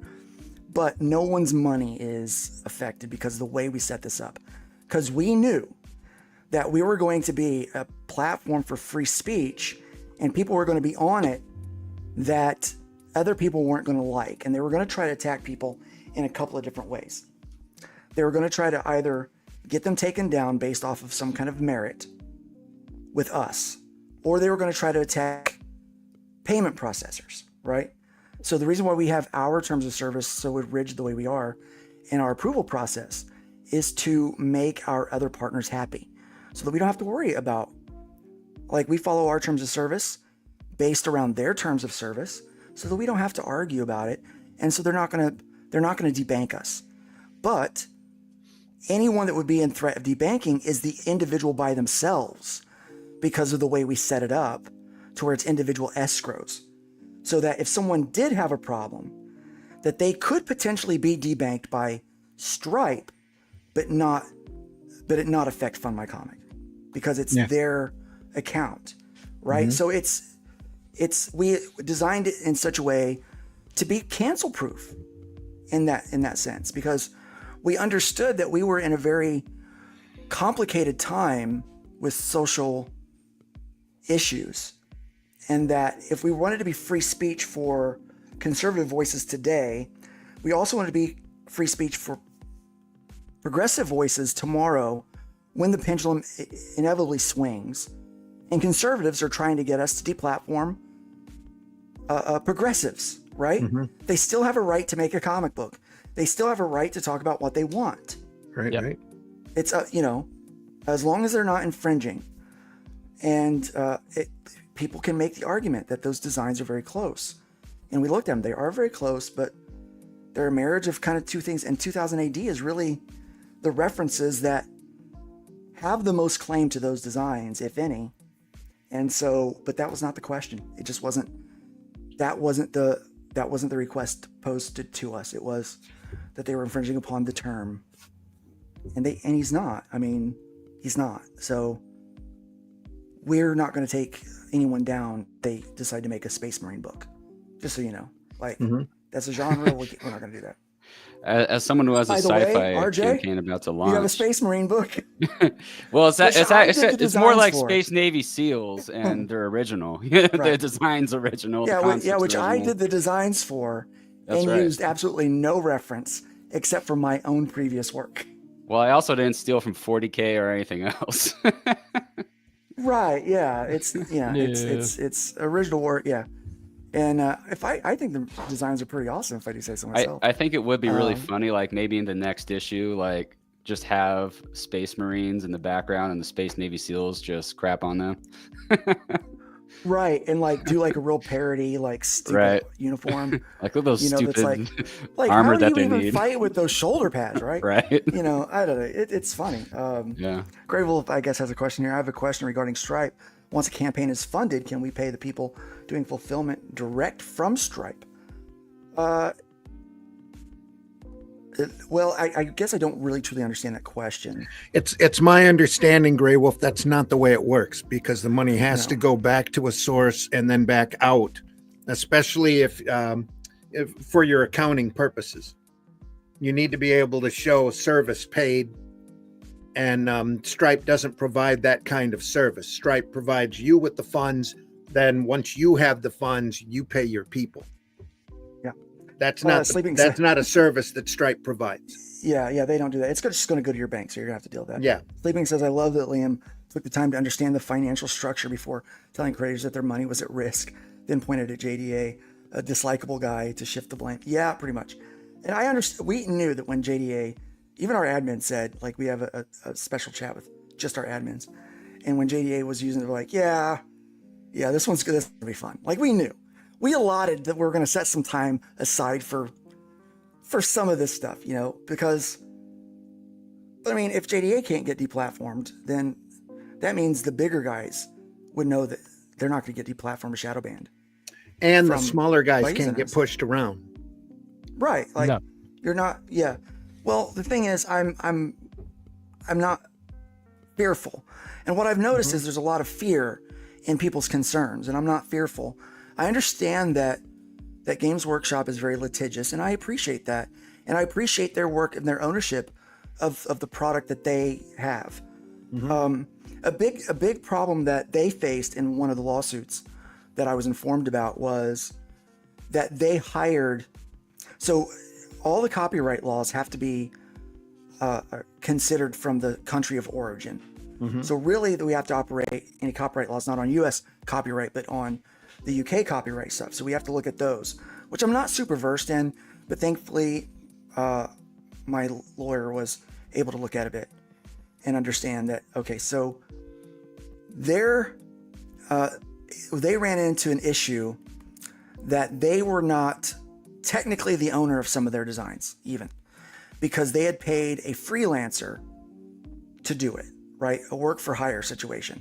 And so a non-employee did the work, which is what we talked about with Stan and Steve and Jack, right? Mm-hmm. A non-employee did some of the work. So some of those designs could be argued. And that's what these guys paid to go toe to toe with Games Workshop, and they went back and forth. And it basically was settled on shoulder pads. Shoulder pads came down to being one of the final arguments. And so the court sided on some cases with Games Workshop, on some cases with, and it's Something House Studios LLC. I can't really remember the name. It's in my notes, but I don't really feel like going to my notes right now. But yeah, so what was really funny is that clearly when I heard that, I laughed, and then I got a little mad.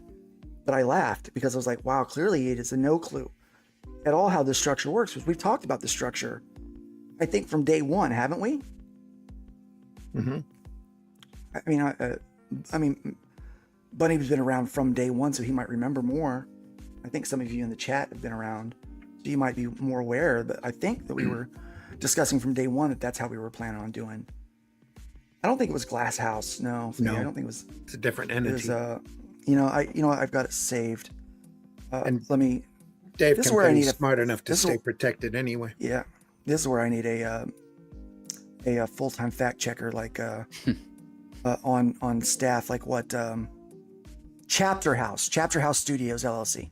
Mm. It was Chapter House that the battle went between, and it could be looked up if you go to like Thomas Reuters, I think is the website. Oh, I've screwed something up.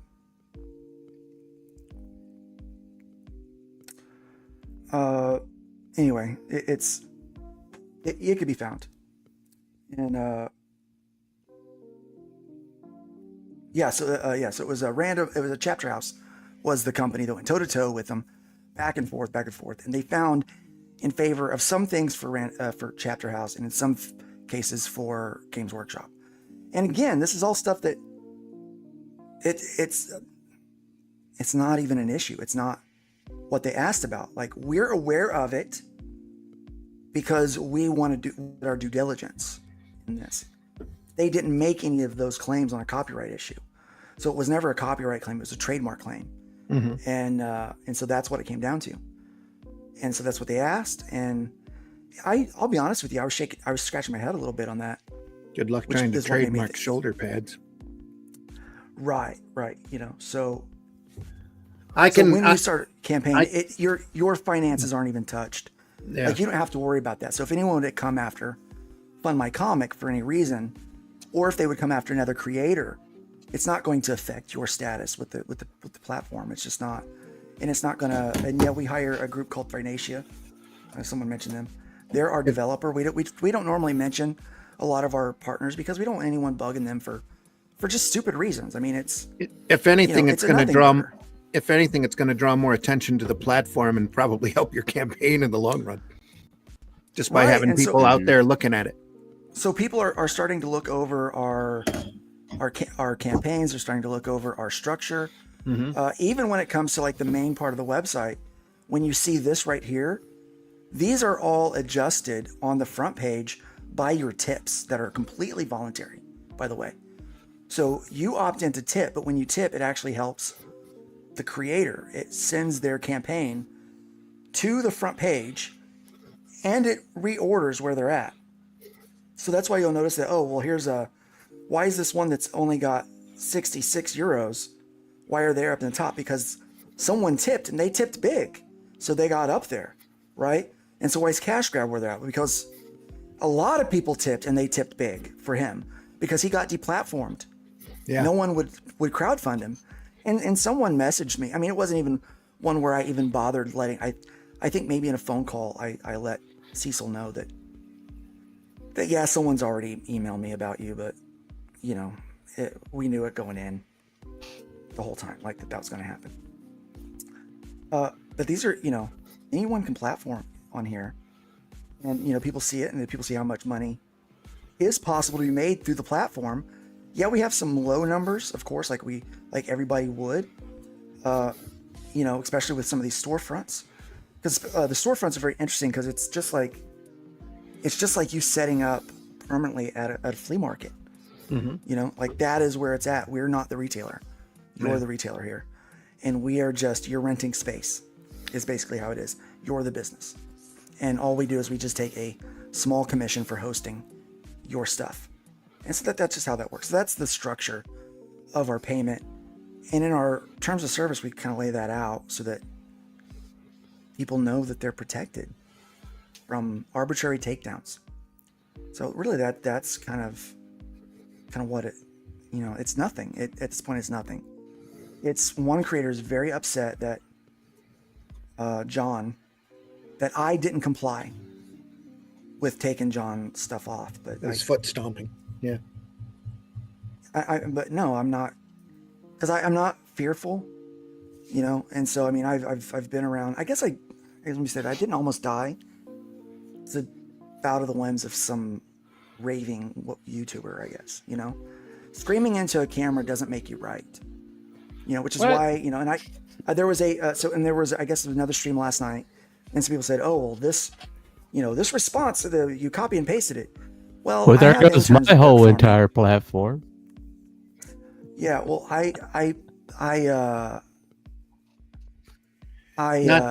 not to stir the pot here, but sometimes that's what responses like that deserve.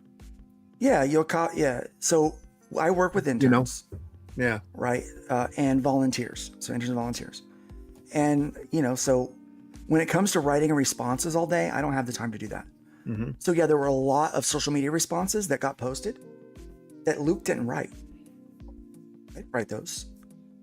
Like, you can tell it's not really in my voice. It's in a legal voice. That was someone else writing the response for me, and then those responses were then, as part of our process and our time allotted with legal review. It's like, does this contradict? Yeah, it's like, does this contradict anything that you've said that we can say? Yeah. And they're like, yeah, no, it's fine. It's fine. Or maybe I would change the wording here, something like that. And so that was the case. So we ran all of our responses through that. We had a number of articles that we cited to, as some of our reference when giving our response to the gentleman that made the initial request. And so, yeah, it was just simple stuff. But, and so if you were like, oh, you copy and pasted or it sounds similar, I don't think anyone directly copy and pasted anything, but there are some things that could sound very similar. Because they're interns. You expect, it's like, they don't have a lot of time. They're not getting paid for this. This volunteer, this pro bono, because they love the vision and the mission of what we're doing. So that's really what we're doing. So it's not a small team. The team's growing over here. It's quite impressive at this point. But to be honest with you, I don't put a lot of people's names out because I don't want them to have to deal with the blowback with the cancel culture tactics that people like to use. Yeah. So I just let people come at me. Like, yeah, just it's me. Blame me. It's fine. I guess I signed up for it. It's all part of what's included in your fee, I guess. Can I make those kind of things? Can I make 2 points here? Sure. FMC doesn't have a gatekeeper. FMC doesn't have a gatekeeper, and that means everybody's allowed in as long as they can fit through the opening. And 2, my experience is not law, and I come from a comics and comics history standpoint because I love the art form and the industry. But there's so many large companies out there that want to shove their weight around litigiously on points that they have no founding on, just because they're the bigger dog. And we saw this not more than, maybe 4 or 5 months ago with Marvel and DC supposedly trademarking the term superhero. Right. And when that went to court and when that got pushed through, it was tossed because it was such an open, regular term. Like And it's the exact same thing that happened with Space It's the Marine. name of a genre, and that's what we're seeing here again, I think. Yeah, it is. Thank you for the super chat. We do appreciate that. Thank you for flipping us the bird this morning.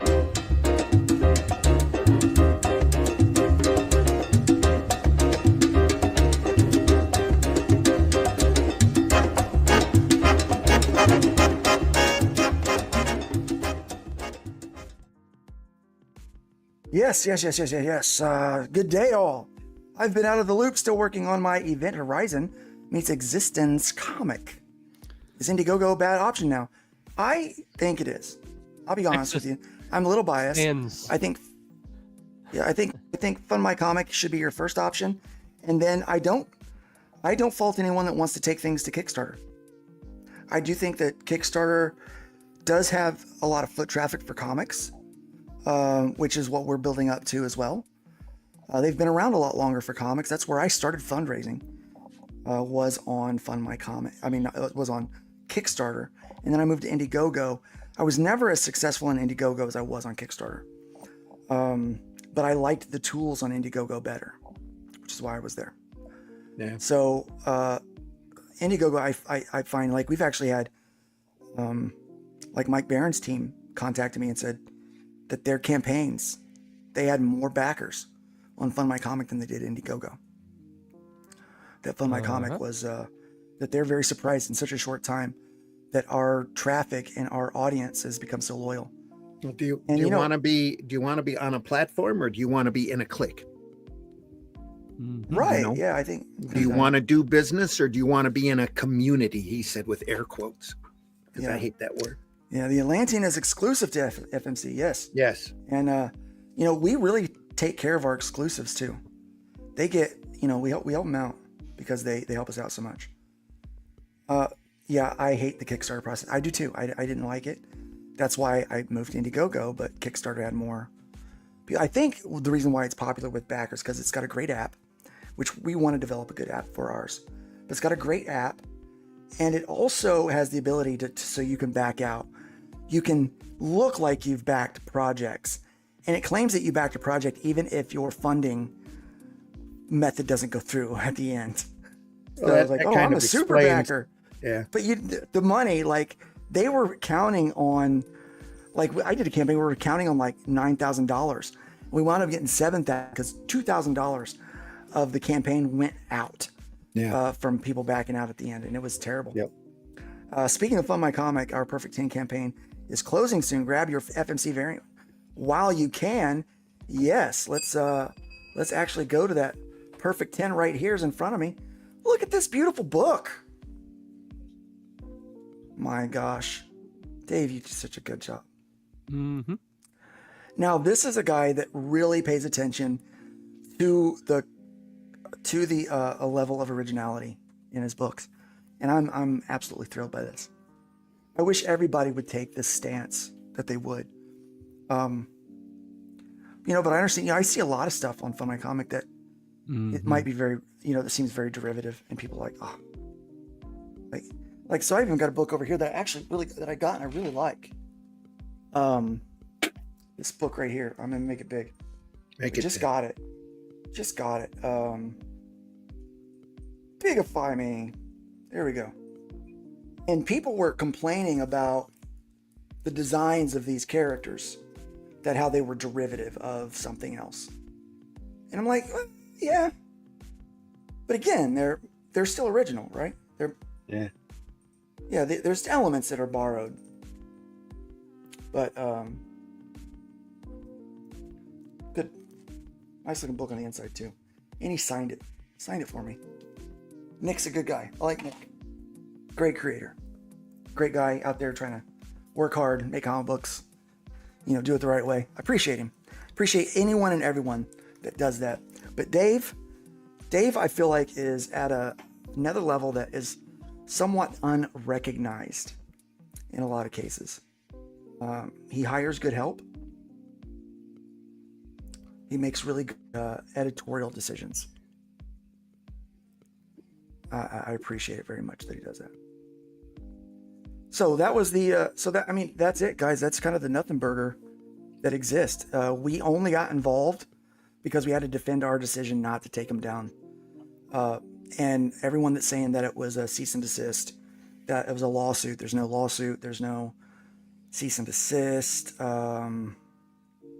It's nothing. It's they requested based on a term that our team decided it was not viable.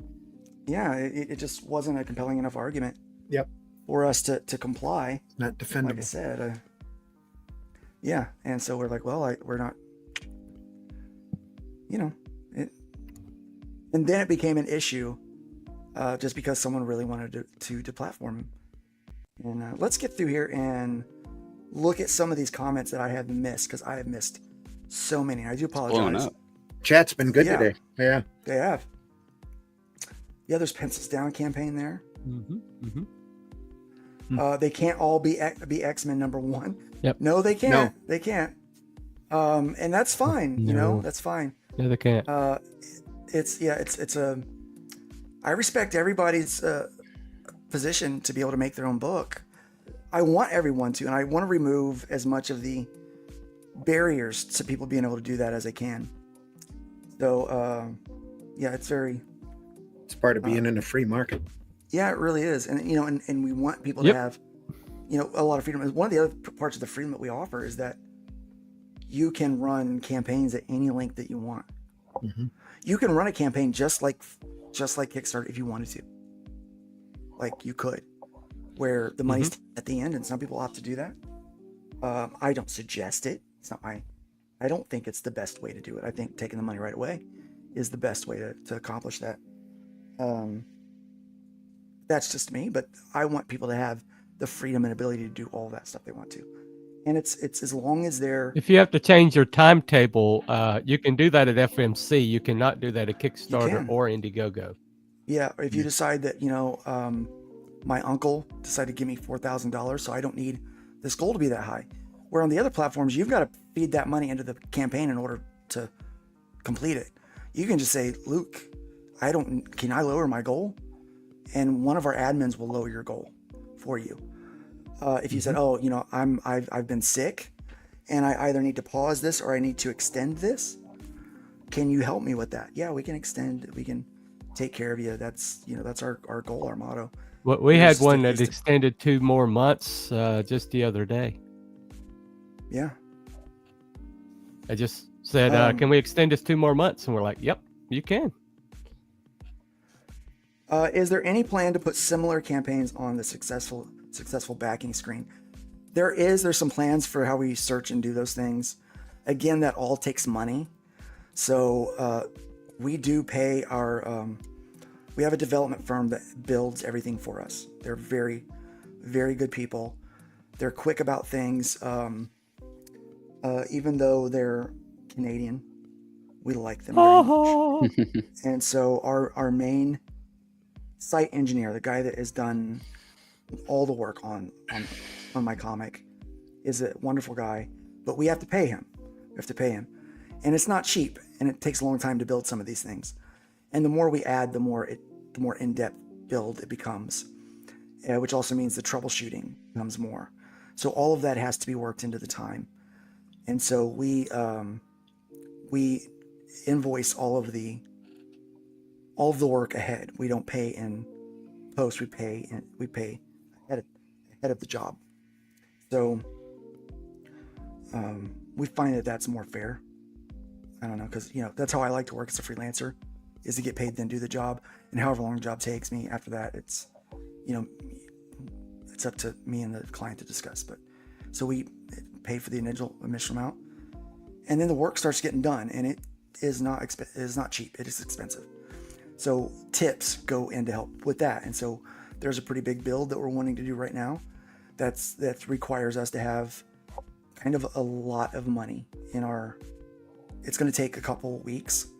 So we have to pay for several weeks worth of development. So we're going to be paying Ryan's bills for 2 or 3 weeks on that one. And, so that's just part of it. I mean, we got to build those up. And, if we have a month that isn't as good for crowdfunding, then we have to use those reserves to make the bills, and just like every other company would do. But we're good. Our finance, we're good. We're good over here. We just have to adjust our timeline from time to time, and so we do have an intent to edit all that, where you can sort things, and we can look at closed campaigns that have funded, and then even break down the genres even further, so where we can tag them in the back end of, maybe this is like a Spawn book or whatever. So we have plans for all that, but again, it's just, we've only been, come March, will be 2 years that we've been a company. So we've been live. It's pretty good. Yep. He wants a fight with everyone except the person he's angry with. Yeah, I don't have any problem with Liam. I don't.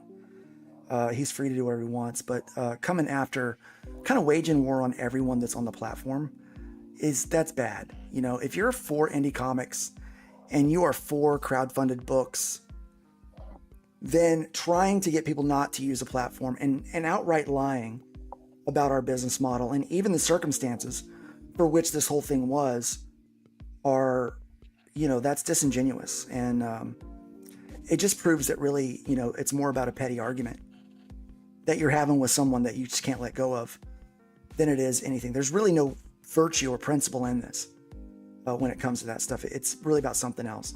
And I just don't really want to be in the middle of it. But unfortunately, you have to be in this situation. But that's why we didn't take down the campaign.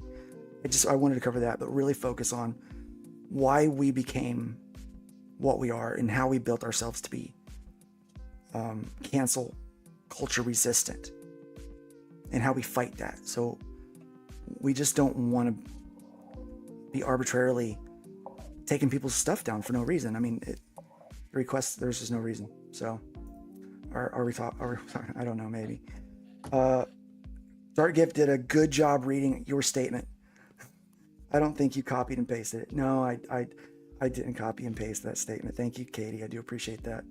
I'm going to go ahead and allow a couple people to come in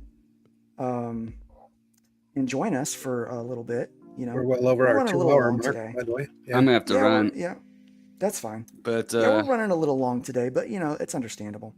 Yeah, jump on my Substack and get a not Space Marine pop socket.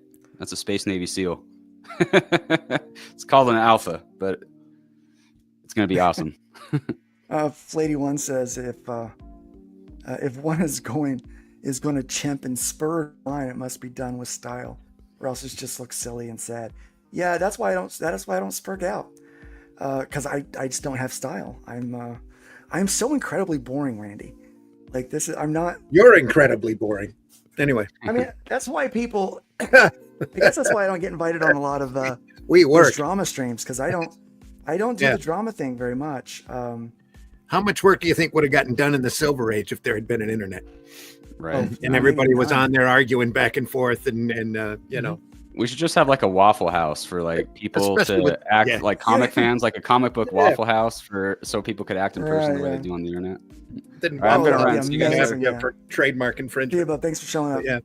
Comic book Waffle House would make a great site. It would be. Yeah. That would be a great site. I think Bunny can run that. Bunny, you're in charge of that now. Oh, there you are. Well, Bunny. Wilbury says, Cred, I have a lot to learn. So if a freelancer creates a character for me and I go off and create something with it, technically it isn't mine, even if I came up with a design idea. Contracts. If they offered any element to the design, then no. It could be argued if someone else copies that design element that you don't particularly own it, that freelancer does. Okay? That's why I make sure that it's in the purchase agreement when people pay me to do character designs, that they own their design. Yep. But there's a caveat that I'll get credit for the design. So I'm not asking for money for the design, only credit.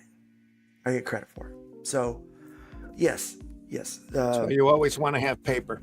Yeah, always have a contract. Always want to have a contract. And if you don't want to give credit, then you have to work out a special contract that the two of you sign. Because you never know how this is going to go. You never know how it's going to go in the future. Yeah. The stupidest, dumbest thing that you created might blow up, like Rocket Raccoon is an example. Might just blow up. But if you've got paper, then you know your rights. and you're able to enforce them or not, as long as you have that contract between you. They make you pay taxes on tips the website collects on your campaign.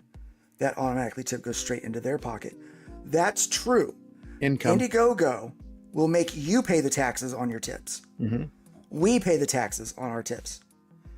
We pay the taxes, which in the new tax code, if it goes through, the no tax on tips has us a little excited because we don't know if our service would be included in that, but it's something our accountant is going to look into. Because then that would mean that we only have to pay taxes on our platform fee at that point. That might all be moot here in the States eventually anyway, because they're talking about abolishing the income tax as it is. Right, yeah. So, so very exciting, very exciting stuff coming up with the tax law on that stuff. Tree Goblin says IGG doxed Finatra and told him to go near Neener. Well, that sucks. No, I'm not going to dox anybody. That's the hassle with gatekeepers, you know? Yeah. You might accidentally dox yourself when setting up your business account with Stripe, which is possible, which is why you need to be very cautious and very detailed when putting in your doing business as or your business name, not to use your personal name if you don't want your personal name out there. Like my receipts are Luke Stone Studios LLC. So I use my real name and people get that. But like if you don't want your real name out there, then you would have to be sure of that. And that's something that you can also edit post creation through Stripe yourself. Like there are some things that you have to do with Stripe. So like, let's say you create a campaign and you connect with Stripe and you use our portal to do the connection. Stripe is going to email they're going to ask you to verify some of your personal information. And that's now a relationship between you and Stripe, because now you're in a business set up with Stripe. You're an entity by itself, which means that when the money comes through from my comic to you, it is protected between you and Stripe. There's nothing to worry about. Now, Stripe we have had issues where there was a mistake in how someone labeled their business in Stripe. They labeled their business as a crowdfunding website when they're not. They're a retailer, they're a publisher, right? Even though you're crowdfunding your book, we're the crowdfunding site. So we have special status with Stripe in order to be able to do that. It took a lot of work to be able to do that, by the way. And so they had to fix that. And a lot of times, I'll call Stripe, I'll get someone online. They're so good about working with our clients with that. I've been so pleased with Stripe. And I'm glad the whole debanking issue with Bank of America and stuff is being dealt with, so that we don't have to worry about ever having another partner when it comes to that. I really like that. Already read that one. I like Finatra. He was always nice to me. I like Finatra too. He's a fun guy. We've had him on the show a few times. He's a sporadic individual, very creative dude. Totally off topic, but how do I change my address for books that I've backed that have not fulfilled yet? Good question. Right now, you have to contact the creator and let them know that your address has changed. I had to do that recently because the manner of which we do it, we are working on the ability to change your address in the system that will update a CSV file. So we actually have a CSV file that is tabulated when someone backs a book, and so when that goes through, it's then logged in that document. And right now we have to write the code to where you can change the address on that campaign, and the algorithm will go down and change the log in the document. And we are working on that too. That's part of one of the updates that we're working on. So it will change, but right now you just have to email the creator. Again, we'll be able to make all of these changes happen the more people use the website and the more they tip. Like, that's really where it comes from. So the more that people are on board with what we're doing and can work through some of the hiccups that we have and some of the things that they aren't 100% in love with, we're working on changing those things, and you get a chance to communicate whether or not those changes or what changes do happen. Like, I wasn't going to do add-ons, but because it's overwhelming, everyone wants add-ons. we're working on an add-on code. Will be added. That's a big one. It's a big one. We have to redo a lot of things on there. Vinatra is my homie. Yeah, it's a good guy. All right, we've already been there. Like I said before, I have and will always recommend FMC over Indiegogo. Thank you, Katie. I do appreciate that. Luke's got Star Wars helmet look. Luke kit. Yeah, nerd. Yeah. Look at me. Star Wars helmet back there. I am a nerd. Those are all lightsabers. The expensive Galaxy's Edge ones. Yeah, I'm a nerd. I can't help myself.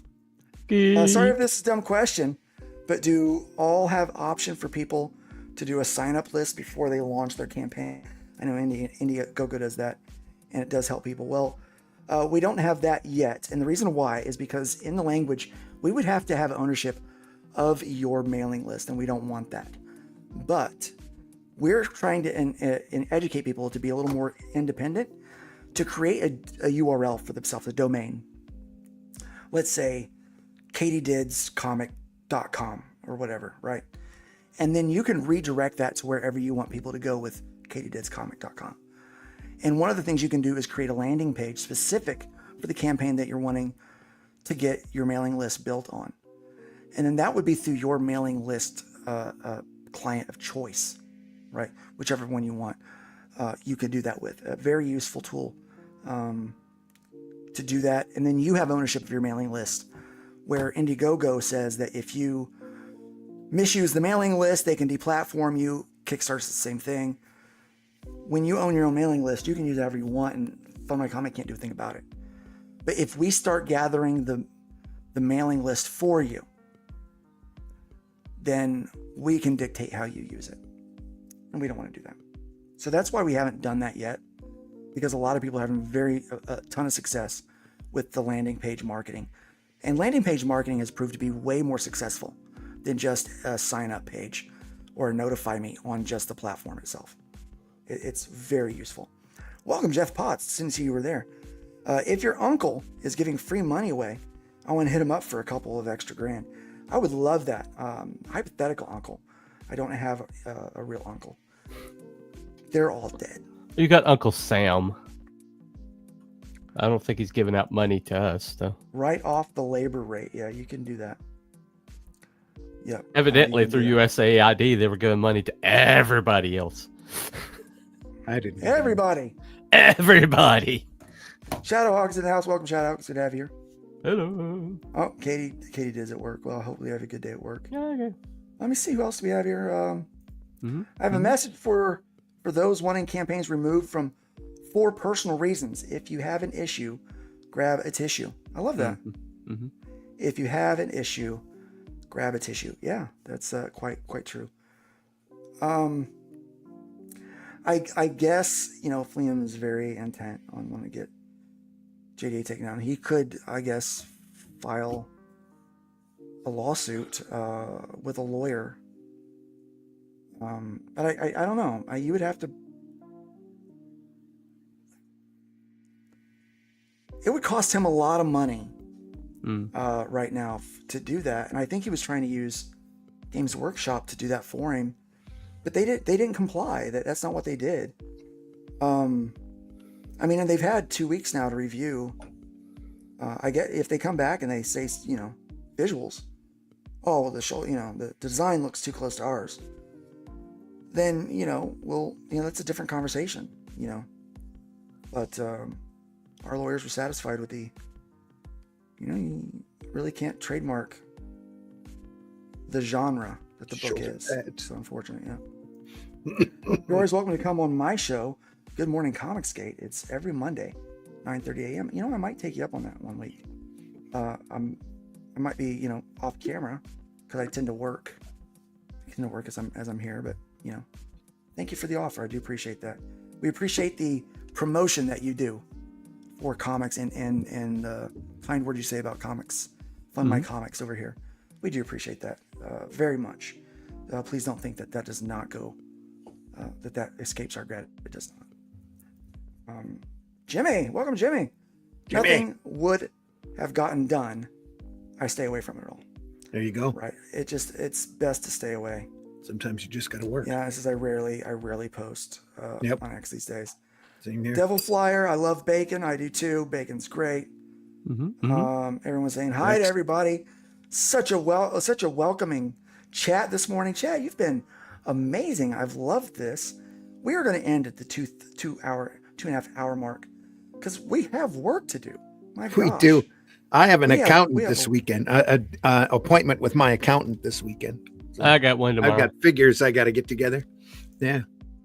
That's This is what why today I is. work alone, he says. Yep. And it's all mine. It's all mine. Mine. Glenn is good at working alone too. And evidently Let's hit that megalomaniacal. Yeah. Who Hit knows? that like button, folks. Yeah. Yeah, who knows? Rex is right. A true republic. Yeah, you guys are fun, man. The chat is great today. Yeah, hit that redirect, man. Set up a redirect with that. It works so well. It is a great way to do it. And then you don't even have to you can, if you're sending them to Fund My Comic, you can just redirect it to Fund My Comic, and it takes them right. Man, it's so easy. It's so easy to do. I don't know why more independent guys aren't using that method of marketing. MailChimp is an option. A lot of people use it. From what I've seen, yeah, MailChimp is good. I like Zoho. Zoho. Zoho. What's the company behind that? Quicken? Intuit. Intuit did me wrong. Did me real wrong, baby. And so I swore off all of their products. And it turned out that Zoho has all the same stuff. And they're way cheaper. They're way cheaper. And they're more a la carte. And so I really prefer them. So I can't speak more highly of Zoho than what I do right now. MailerLite is better, and you can collect way more addresses on the free version. Yeah, MailerLite's also good. Very good stuff. Good to know. I have a lot to learn before next February. I definitely want to use FMC for my project. Shadowhawk, can't wait to have you on. I've heard great things. A lot of excitement about your stuff. Really, really, really cool. Coco Shuka, Papa Shango, F cancel culture. That's right, F it. Straight to Hades. That's what I say. I meet with the accountant every night, baby. Evidently, he's There you go. with his accountant. Yeah, I keep tracked and set an appointment. go once a I'm setting year, an but I have appointment with sales the tax to the state due at the end of the month, and big show coming up at the end of the month as well. So I had to kind of worm a special appointment in with the accountant in order to get that. Maybe you paperwork. should sleep with your accountant too, Randy. Maybe that'll work too. Oh, No, I Scandalous. honestly, Scandalous, my I friend. sleep with my social calendar. So that's okay. And my home accountant, all of my home finances are all through her. So I yeah. sleep with my banker. Oh, But my that business works, that accountant, works. you know, there's that old saying, why are lawyers and accountants so expensive? It's because they're worth it. So Worth it. you know, some things They're you worth just it, have to yeah, leave they're- to the they're- professionals. They're worth it. I like these people. I meet It's with why my I'm confident in accountant. things. It's why I'm not afraid. Yep. You know, it's why I don't have any. It's why I don't have any fear. Meet with my accountant No. once a year. We're very politically joined, similar. We have similar political beliefs, and you know, it usually takes a couple hours, and 3/4 of that time is just catching up and talking politics. So yeah, Well, that's important, especially from where you're at. Yeah. yeah. The politics around here are very much where I'm at. It's a very conservative area. And so, yeah, so we don't really have that problem around here. It's Amish country. Everybody knows everybody. It's, There you go. you know, we've Yeah. been here for 2 years. February 3rd was our 2-year anniversary, so 3 days ago. And We owe the Amish a lot. we do, man. They saved our democracy this time around. They saved You our know, freaking democracy. And it was a long-haired gay guy that got him on board. I I'm know, telling you, isn't it like, you beautiful? can't- It's You beautiful. can't make this stuff up, man. No. We're talking about unity, and it's great. Yeah, and so we stand for Absolutely. freedom here, and that's always been our platform, and we knew that from day one, starting this thing 2 years ago. March being 2 years ago, when we officially launched. We've been building this thing for 3 years, and you know, it's pretty exciting. You know that we we started building this thing in January, February of 22. It launched in March of 23, and here we are in February of 25. I can't believe it. So some people's like, oh, you're not going to be around 5 years. You know, we're already here on our 2-year mark. Well, the Trump people are actually talking to the Amish about rebuilding some of these areas like Western North Carolina. Yeah. For contract work. Yeah, it really, the Amish country is the place to live. It really is. Man. I love it here. I'm telling you, I didn't think I would like this small town. We have to drive to get to like a Sam's Club, Chick-fil-A, and all that stuff. It's a lot to be said for small town. I've really enjoyed it. I love the small town. I love running into people that I know. Man, I went and I was like, hey, you know, when you wave at people, I go to the coffee shop. They know what I want every time. It's great. It's not without its challenges, but I do like living here, and it's been nice. The fire department is great. The law enforcement officers are great. Leo's fantastic here. The roads department did a really good job with all the snow. We were one of the only cities that could drive around. And a heavily armed population is a polite population. Oh, we are very armed here. I mean, we're very armed here. Oh yeah. Yeah.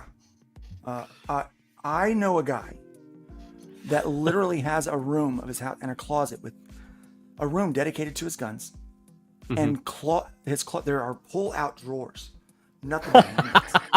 And then there are cases hanging and everywhere of rifles, different guns that are just, I mean, it's like a museum. I've never seen anything like this. It's like he owns his own store. It's amazing. And he's just one of a few. I mean, people here, they love God and they love guns. They really love their freedom. So I like being here. I'm making a lot of good friends here. My wife does good. Oh yeah. She does well with her work. Corey's doing well with her work.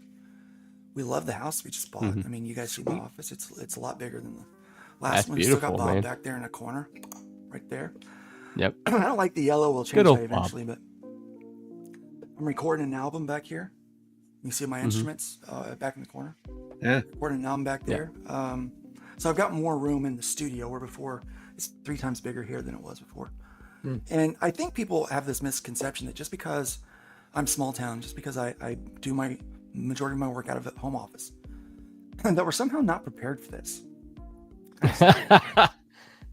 You used to run branches of a business, so I did, yeah. I mean, I was down, yeah, I don't think people understand like my background, and it's you know, I like to be able to sleep well at night, and the only way to sleep well at night is to know that your butt's covered legally, right? It's like a shield. It's like, you know, it's like a shield. It's like a, you know, it's like an immunity necklace. Oh yeah. You know, I don't have to worry about getting voted off the island, you know, and that's really kind of where we're at with that. And you're right, Glenn. I need a big place for my beard. You know, where else is this gonna go? It's gotten so gray, but like it. Yeah. Let me see any other comments that I should have. No, something for Glenn. A little bit of dye. Somebody wanted to pop in today. Dye takes care of that. Yeah. But I hope this is the last I have to talk on this matter. But I would love to talk more if people have questions about how we structure our business. Because I mean, this just gives you guys just the ultimate freedom. Like we're setting you up to where it's you. And the cool thing about that Stripe account is you can use that account for other business. You can plug it in other places because it's yours now. But when you sign up for under our platform, it grants certain permissions for me to speak on your behalf. So if they need information about the website, about the campaign or whatever, I can provide it for you so you don't have to worry about it. So it still allows me to advocate a little bit on your behalf to Stripe. Now there's a lot of cases, you know, where, you know, it's like, well, they need a social security number or whatever. So I'm like, well, you know, we'll let people know that before their campaign launches, whether or not they need to provide additional information. But it's a big thing. I mean, it's great. We've been doing it for 2 years. It's working well. It has been so headache free. The only, I mean, we did have a guy that was going on and on and on about our terms of service. And I mean, that was like the argument for a while, but I mean, eventually that one died down. But it's always something with, you know, when you're a disruptor, when you're doing something different, you know, people will be like, well, I would do it this way. Well, you didn't do it this way. It's not, you didn't. Nope. You could have done it. Had plenty of time. But you didn't. Yeah, you could have. We've needed this for years, and they're all talked about it, but nobody built it. So yeah, and someone might not understand, like, well, why did you choose to do it that way? Why do you choose to do the financing that way? Well, because I knew someday someone was going to say, well, oh, Luke's got access to your money and he might use it for something else. No, I don't. I don't have access to your money. The only thing that I can do is issue payouts or refunds. That's it. And before, I couldn't even issue refunds on stuff that was past 5 days. Or once it was paid out, I couldn't issue the refund. Now, Stripe is allowing the platform to have a little more freedom with that. So in some cases, we can actually issue refunds that have been well paid out. But it's not a full refund, it's a partial refund. But at least we're able to help and advocate for the backers a little bit on some of those. And we've had to enact that, you know, and you know, we've always had the backer and the creator both in mind when we started building this thing, because we wanted that freedom of expression. We want people to be able to do what they wanted to do, whether I like it or agree with it or even think it's good or not. It doesn't matter. You know, I'm not going to go through and give you a list of campaigns on the website that I think are bad, because that would be stupid. I don't think anything's bad. You know, it's all subjective anyway. Yeah, what's it's all subjective, what's good, what's bad. It's up to your own personal taste. Yeah, and as long as, you know, I understand. Not imposing that taste though. That's the real key here, and allowing everybody the freedom to be able to advertise books that they want to do. That's the big thing. One last question for Immortal Rising. I think it's a decent question. Can mods see backer addresses? Only site administrators. Like if you have the big admin, like me, there's only like 2 people besides me that has that. Okay. And they have to be able to see that to help out. Right. Because we can go in and help adjust those things. Like we can go in and change your address if you need us to. But regular mods do not have that, like campaign mods, moderators or admins do not have that. So we have different levels of admin that have different levels of access to what they can do. And so no. Some people, yeah, I can see your address. I'm not going to dox anyone. I think I've proved I'm not going to dox anyone. I have no need to. I'm very grateful for anyone that wants to use the website, you know, and wants to help out these campaigns. And I'm old school. I mean, there's no, you know, if I were to try to take your address and send people there, then you have every right to come to my house and shoot me. That's my opinion.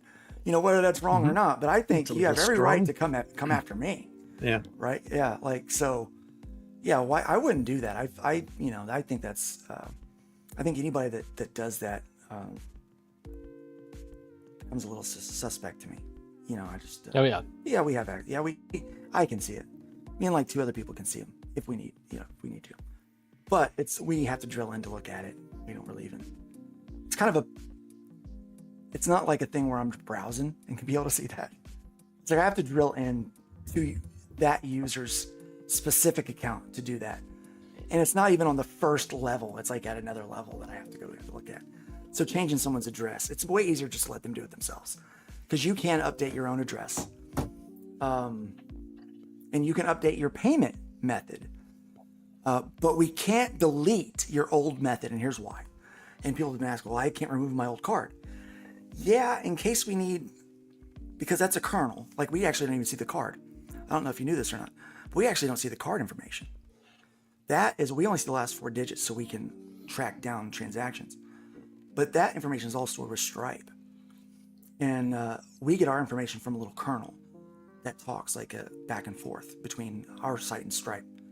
And so we get that information and we are going, eventually we have it built into the site to where you can access your payout history and stuff like that, but Stripe doesn't have that set up yet on their side, so we don't have that yet.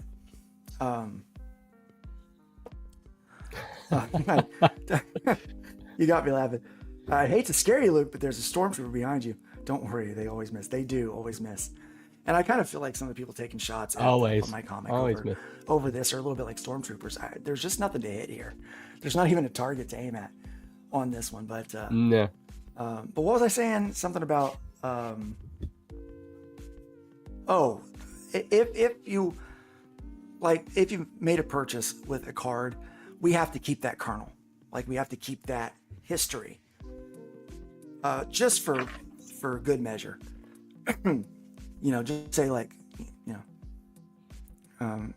and the only one that has access to be able to remove that is our site architect. Like there's stuff that I don't even get to see, like our site architect goes in there. And so there's like maybe one person that has access to that I know of, and it's him. I think all right, I gotta head out, but you guys have a good afternoon. Bye everybody. Yeah. Take care, buddy. We'll see you. Easy. So yeah, we're gonna go ahead and cut out of here too. So thanks, buddy, for being here today, for filling in. It's been a little longer today. We will not be doing the 3-hour format moving forward. There's just a lot to talk about here. A lot of questions. We had a lot of people in the chat ask questions. We still got 26 people watching here on YouTube right now, and we've got 149 on X under the Luke Stone Studios tab, and looks like 71 over on the Fund My Comic X account right now where we're streaming. So still plenty of people that had questions about it. So we just wanted to address some of those things on how Fund My Comic really is designed to fight cancel culture. Yeah. So unfortunately, I wish it was juicier. Which was juicier, then maybe we can milk it for, I don't know, a couple of weeks, but it's not. But it is bringing more eyes to the platforms, Em. That's what it is. Yep. Yeah, it's bringing more eyes to the platform and showing off. We need that now. There's too many really good campaigns in there that are underfunded. So many good campaigns. In fact, let's on our way out, let's just go ahead and just take a look at a couple of them.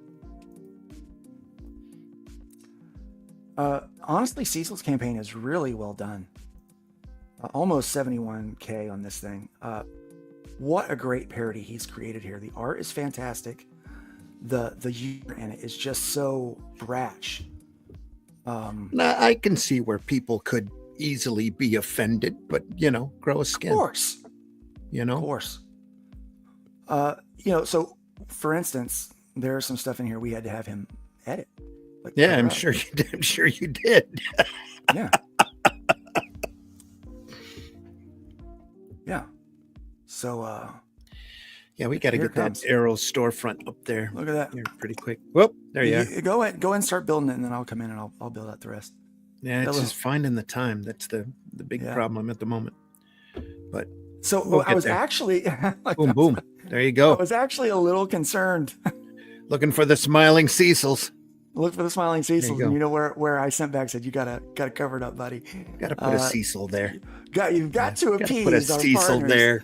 Yeah. Put a Cecil here. Put a Cecil There's there. There's a level of public decency that everybody has to adhere to, but doing great books like this that are just dark and maybe not dark, but so satirical. Good on them. There's a need for every kind of book out there, every personality, every culture, every, the field has to be open for this art form for folks to do anything. Here's a real fun sword and sorcery book. Look at that. And a platform to promote it. Yeah. Look at that. It's a nice gator warrior character. Yeah. Sharp. I like you showing finished pages and stuff like that. I mean, good colors, professional work. Look at that quality sitting there. Yeah. Just begging to be read. That's what comics are all about. Yeah. Again, this gentleman is pretty outspoken on Twitter. Yeah. And so, I mean, there's he offends people. But there's real no need to, like his campaign, it follows all of our rules. Yeah. And if you don't like it, even if you don't like him, don't buy into the campaign. But there's so many great we just had Phenomenova on a couple weeks back showing off his stuff. Great work. Great looking work. Look at that. Yeah. Very impressive. Great looking book. Funded well, still funded. 5,000. I still think it's underfunded. Jake Magnus is doing okay. Could do a lot more. Yeah, Tim Tyler's got a couple of campaigns up there too that are way underfunded. I love his work. He's amazing. I feel like the Mythicals is underfunded. Yeah, that too. So much good 1,000 stuff Years up of here. War actually launches in a couple of days. Bunny By is Hannah up Williams. there too still, way underfunded. I mean, a little something on this site for everybody. Yep, You that's know, the all kinds of idea though. stuff. A wide open We've even got platform. tabletop RPGs that are on the platform right now. Like the Syndicate is needing some love. No one's looked at that one yet. Yeah. Some of these are still under review. This one's in storefront right now. Watcher of the Damned cards. This one ended. This one ended. Waterville ended already. We've had a few launch over here. Yeah. Then we have some that are on their way. But yeah, that's Fun My Comic, folks. Get over there and check it out. For people that love comic books. Oh, one more. There's super chat. somebody flipping. Thank you so much for flipping us the bird. We do appreciate it.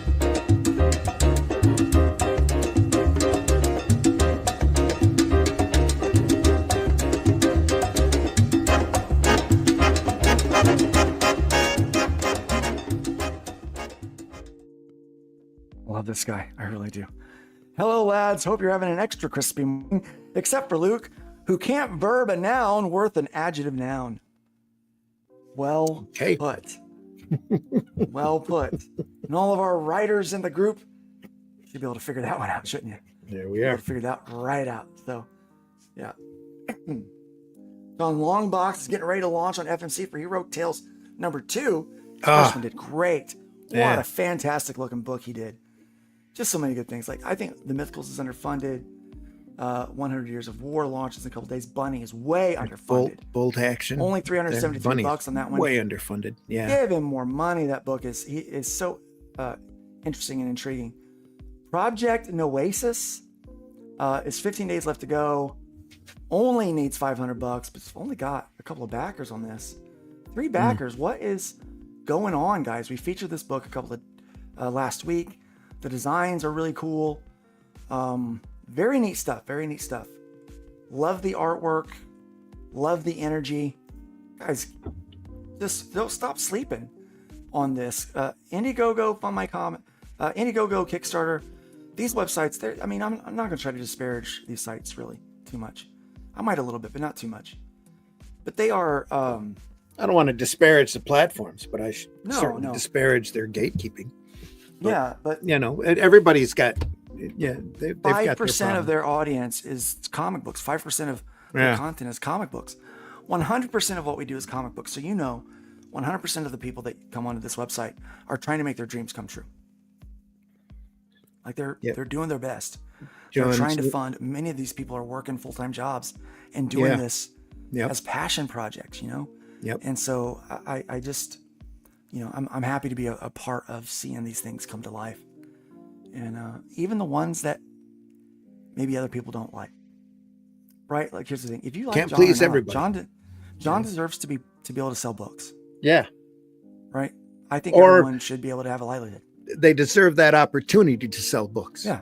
They need this platform in order to show their work off. Yeah. And not have that worry. He clearly has an audience. He garnered almost over 450 backers. Obviously does. Like Yeah. 450. He obviously has people that want to buy his book, want to support his book, and that is great.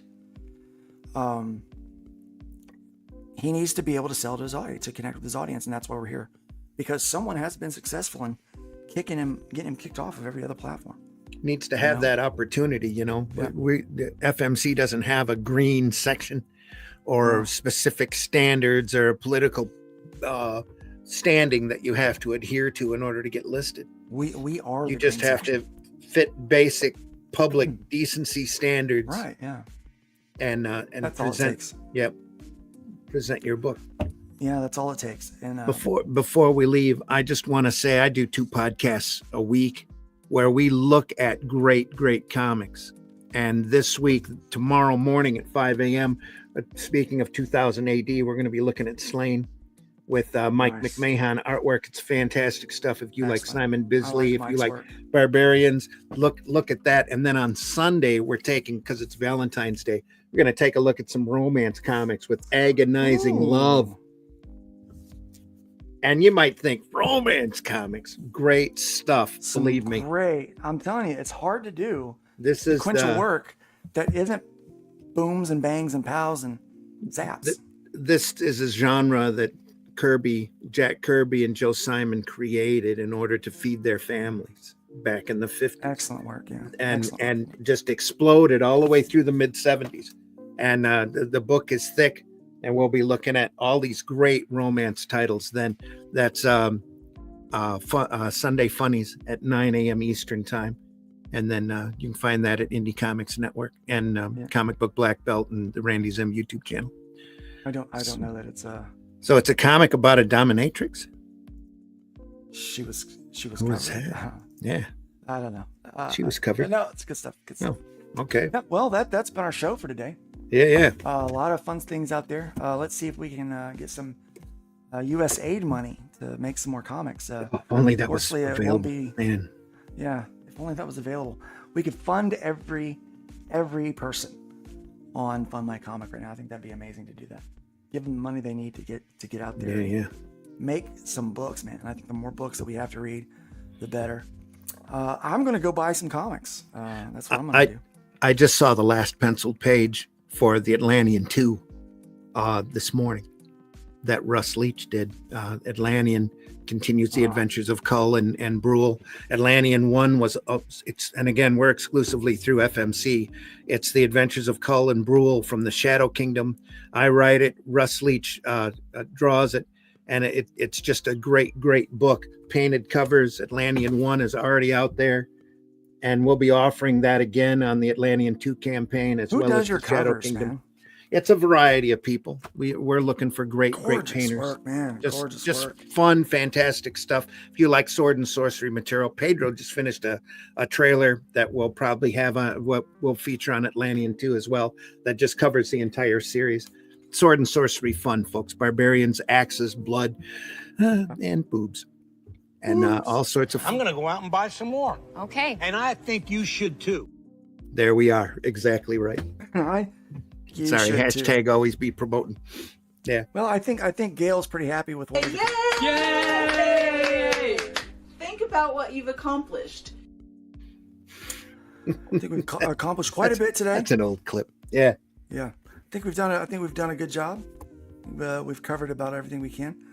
I am convinced, though, that there's going to be people that are going to ignore a lot of what we said today and run with their own opinions and narratives. That's the way it works. Because you can't tell them nothing. Can't nobody tell me nothing. You can't tell me nothing. And we're hitting that 3-hour mark we said we were never going to do again. So here we are. we go. So it's time to get out of here. We got to run. Guys, remember, hating ain't creating, as Zim likes to say. That's right. Build up more than you tear down, leave that wood pile higher than you found it. Get to work. And by all means, let's be careful out there. Be careful. Take care, everybody. Can we just be careful out there? Thanks for being here. Where's my clip? Find it. It's in there. Let's be there. Let's be careful out there. Let's be careful out there. We had a 187 at the 7-Eleven on the corner of 4th and Main. 2 Caucasians of the male persuasion put a bullet through the cashier's brain. Moving on, I see a 211, half a dozen 459, 2 AEWs, a GTA, and several miscellaneous crimes. Homicide.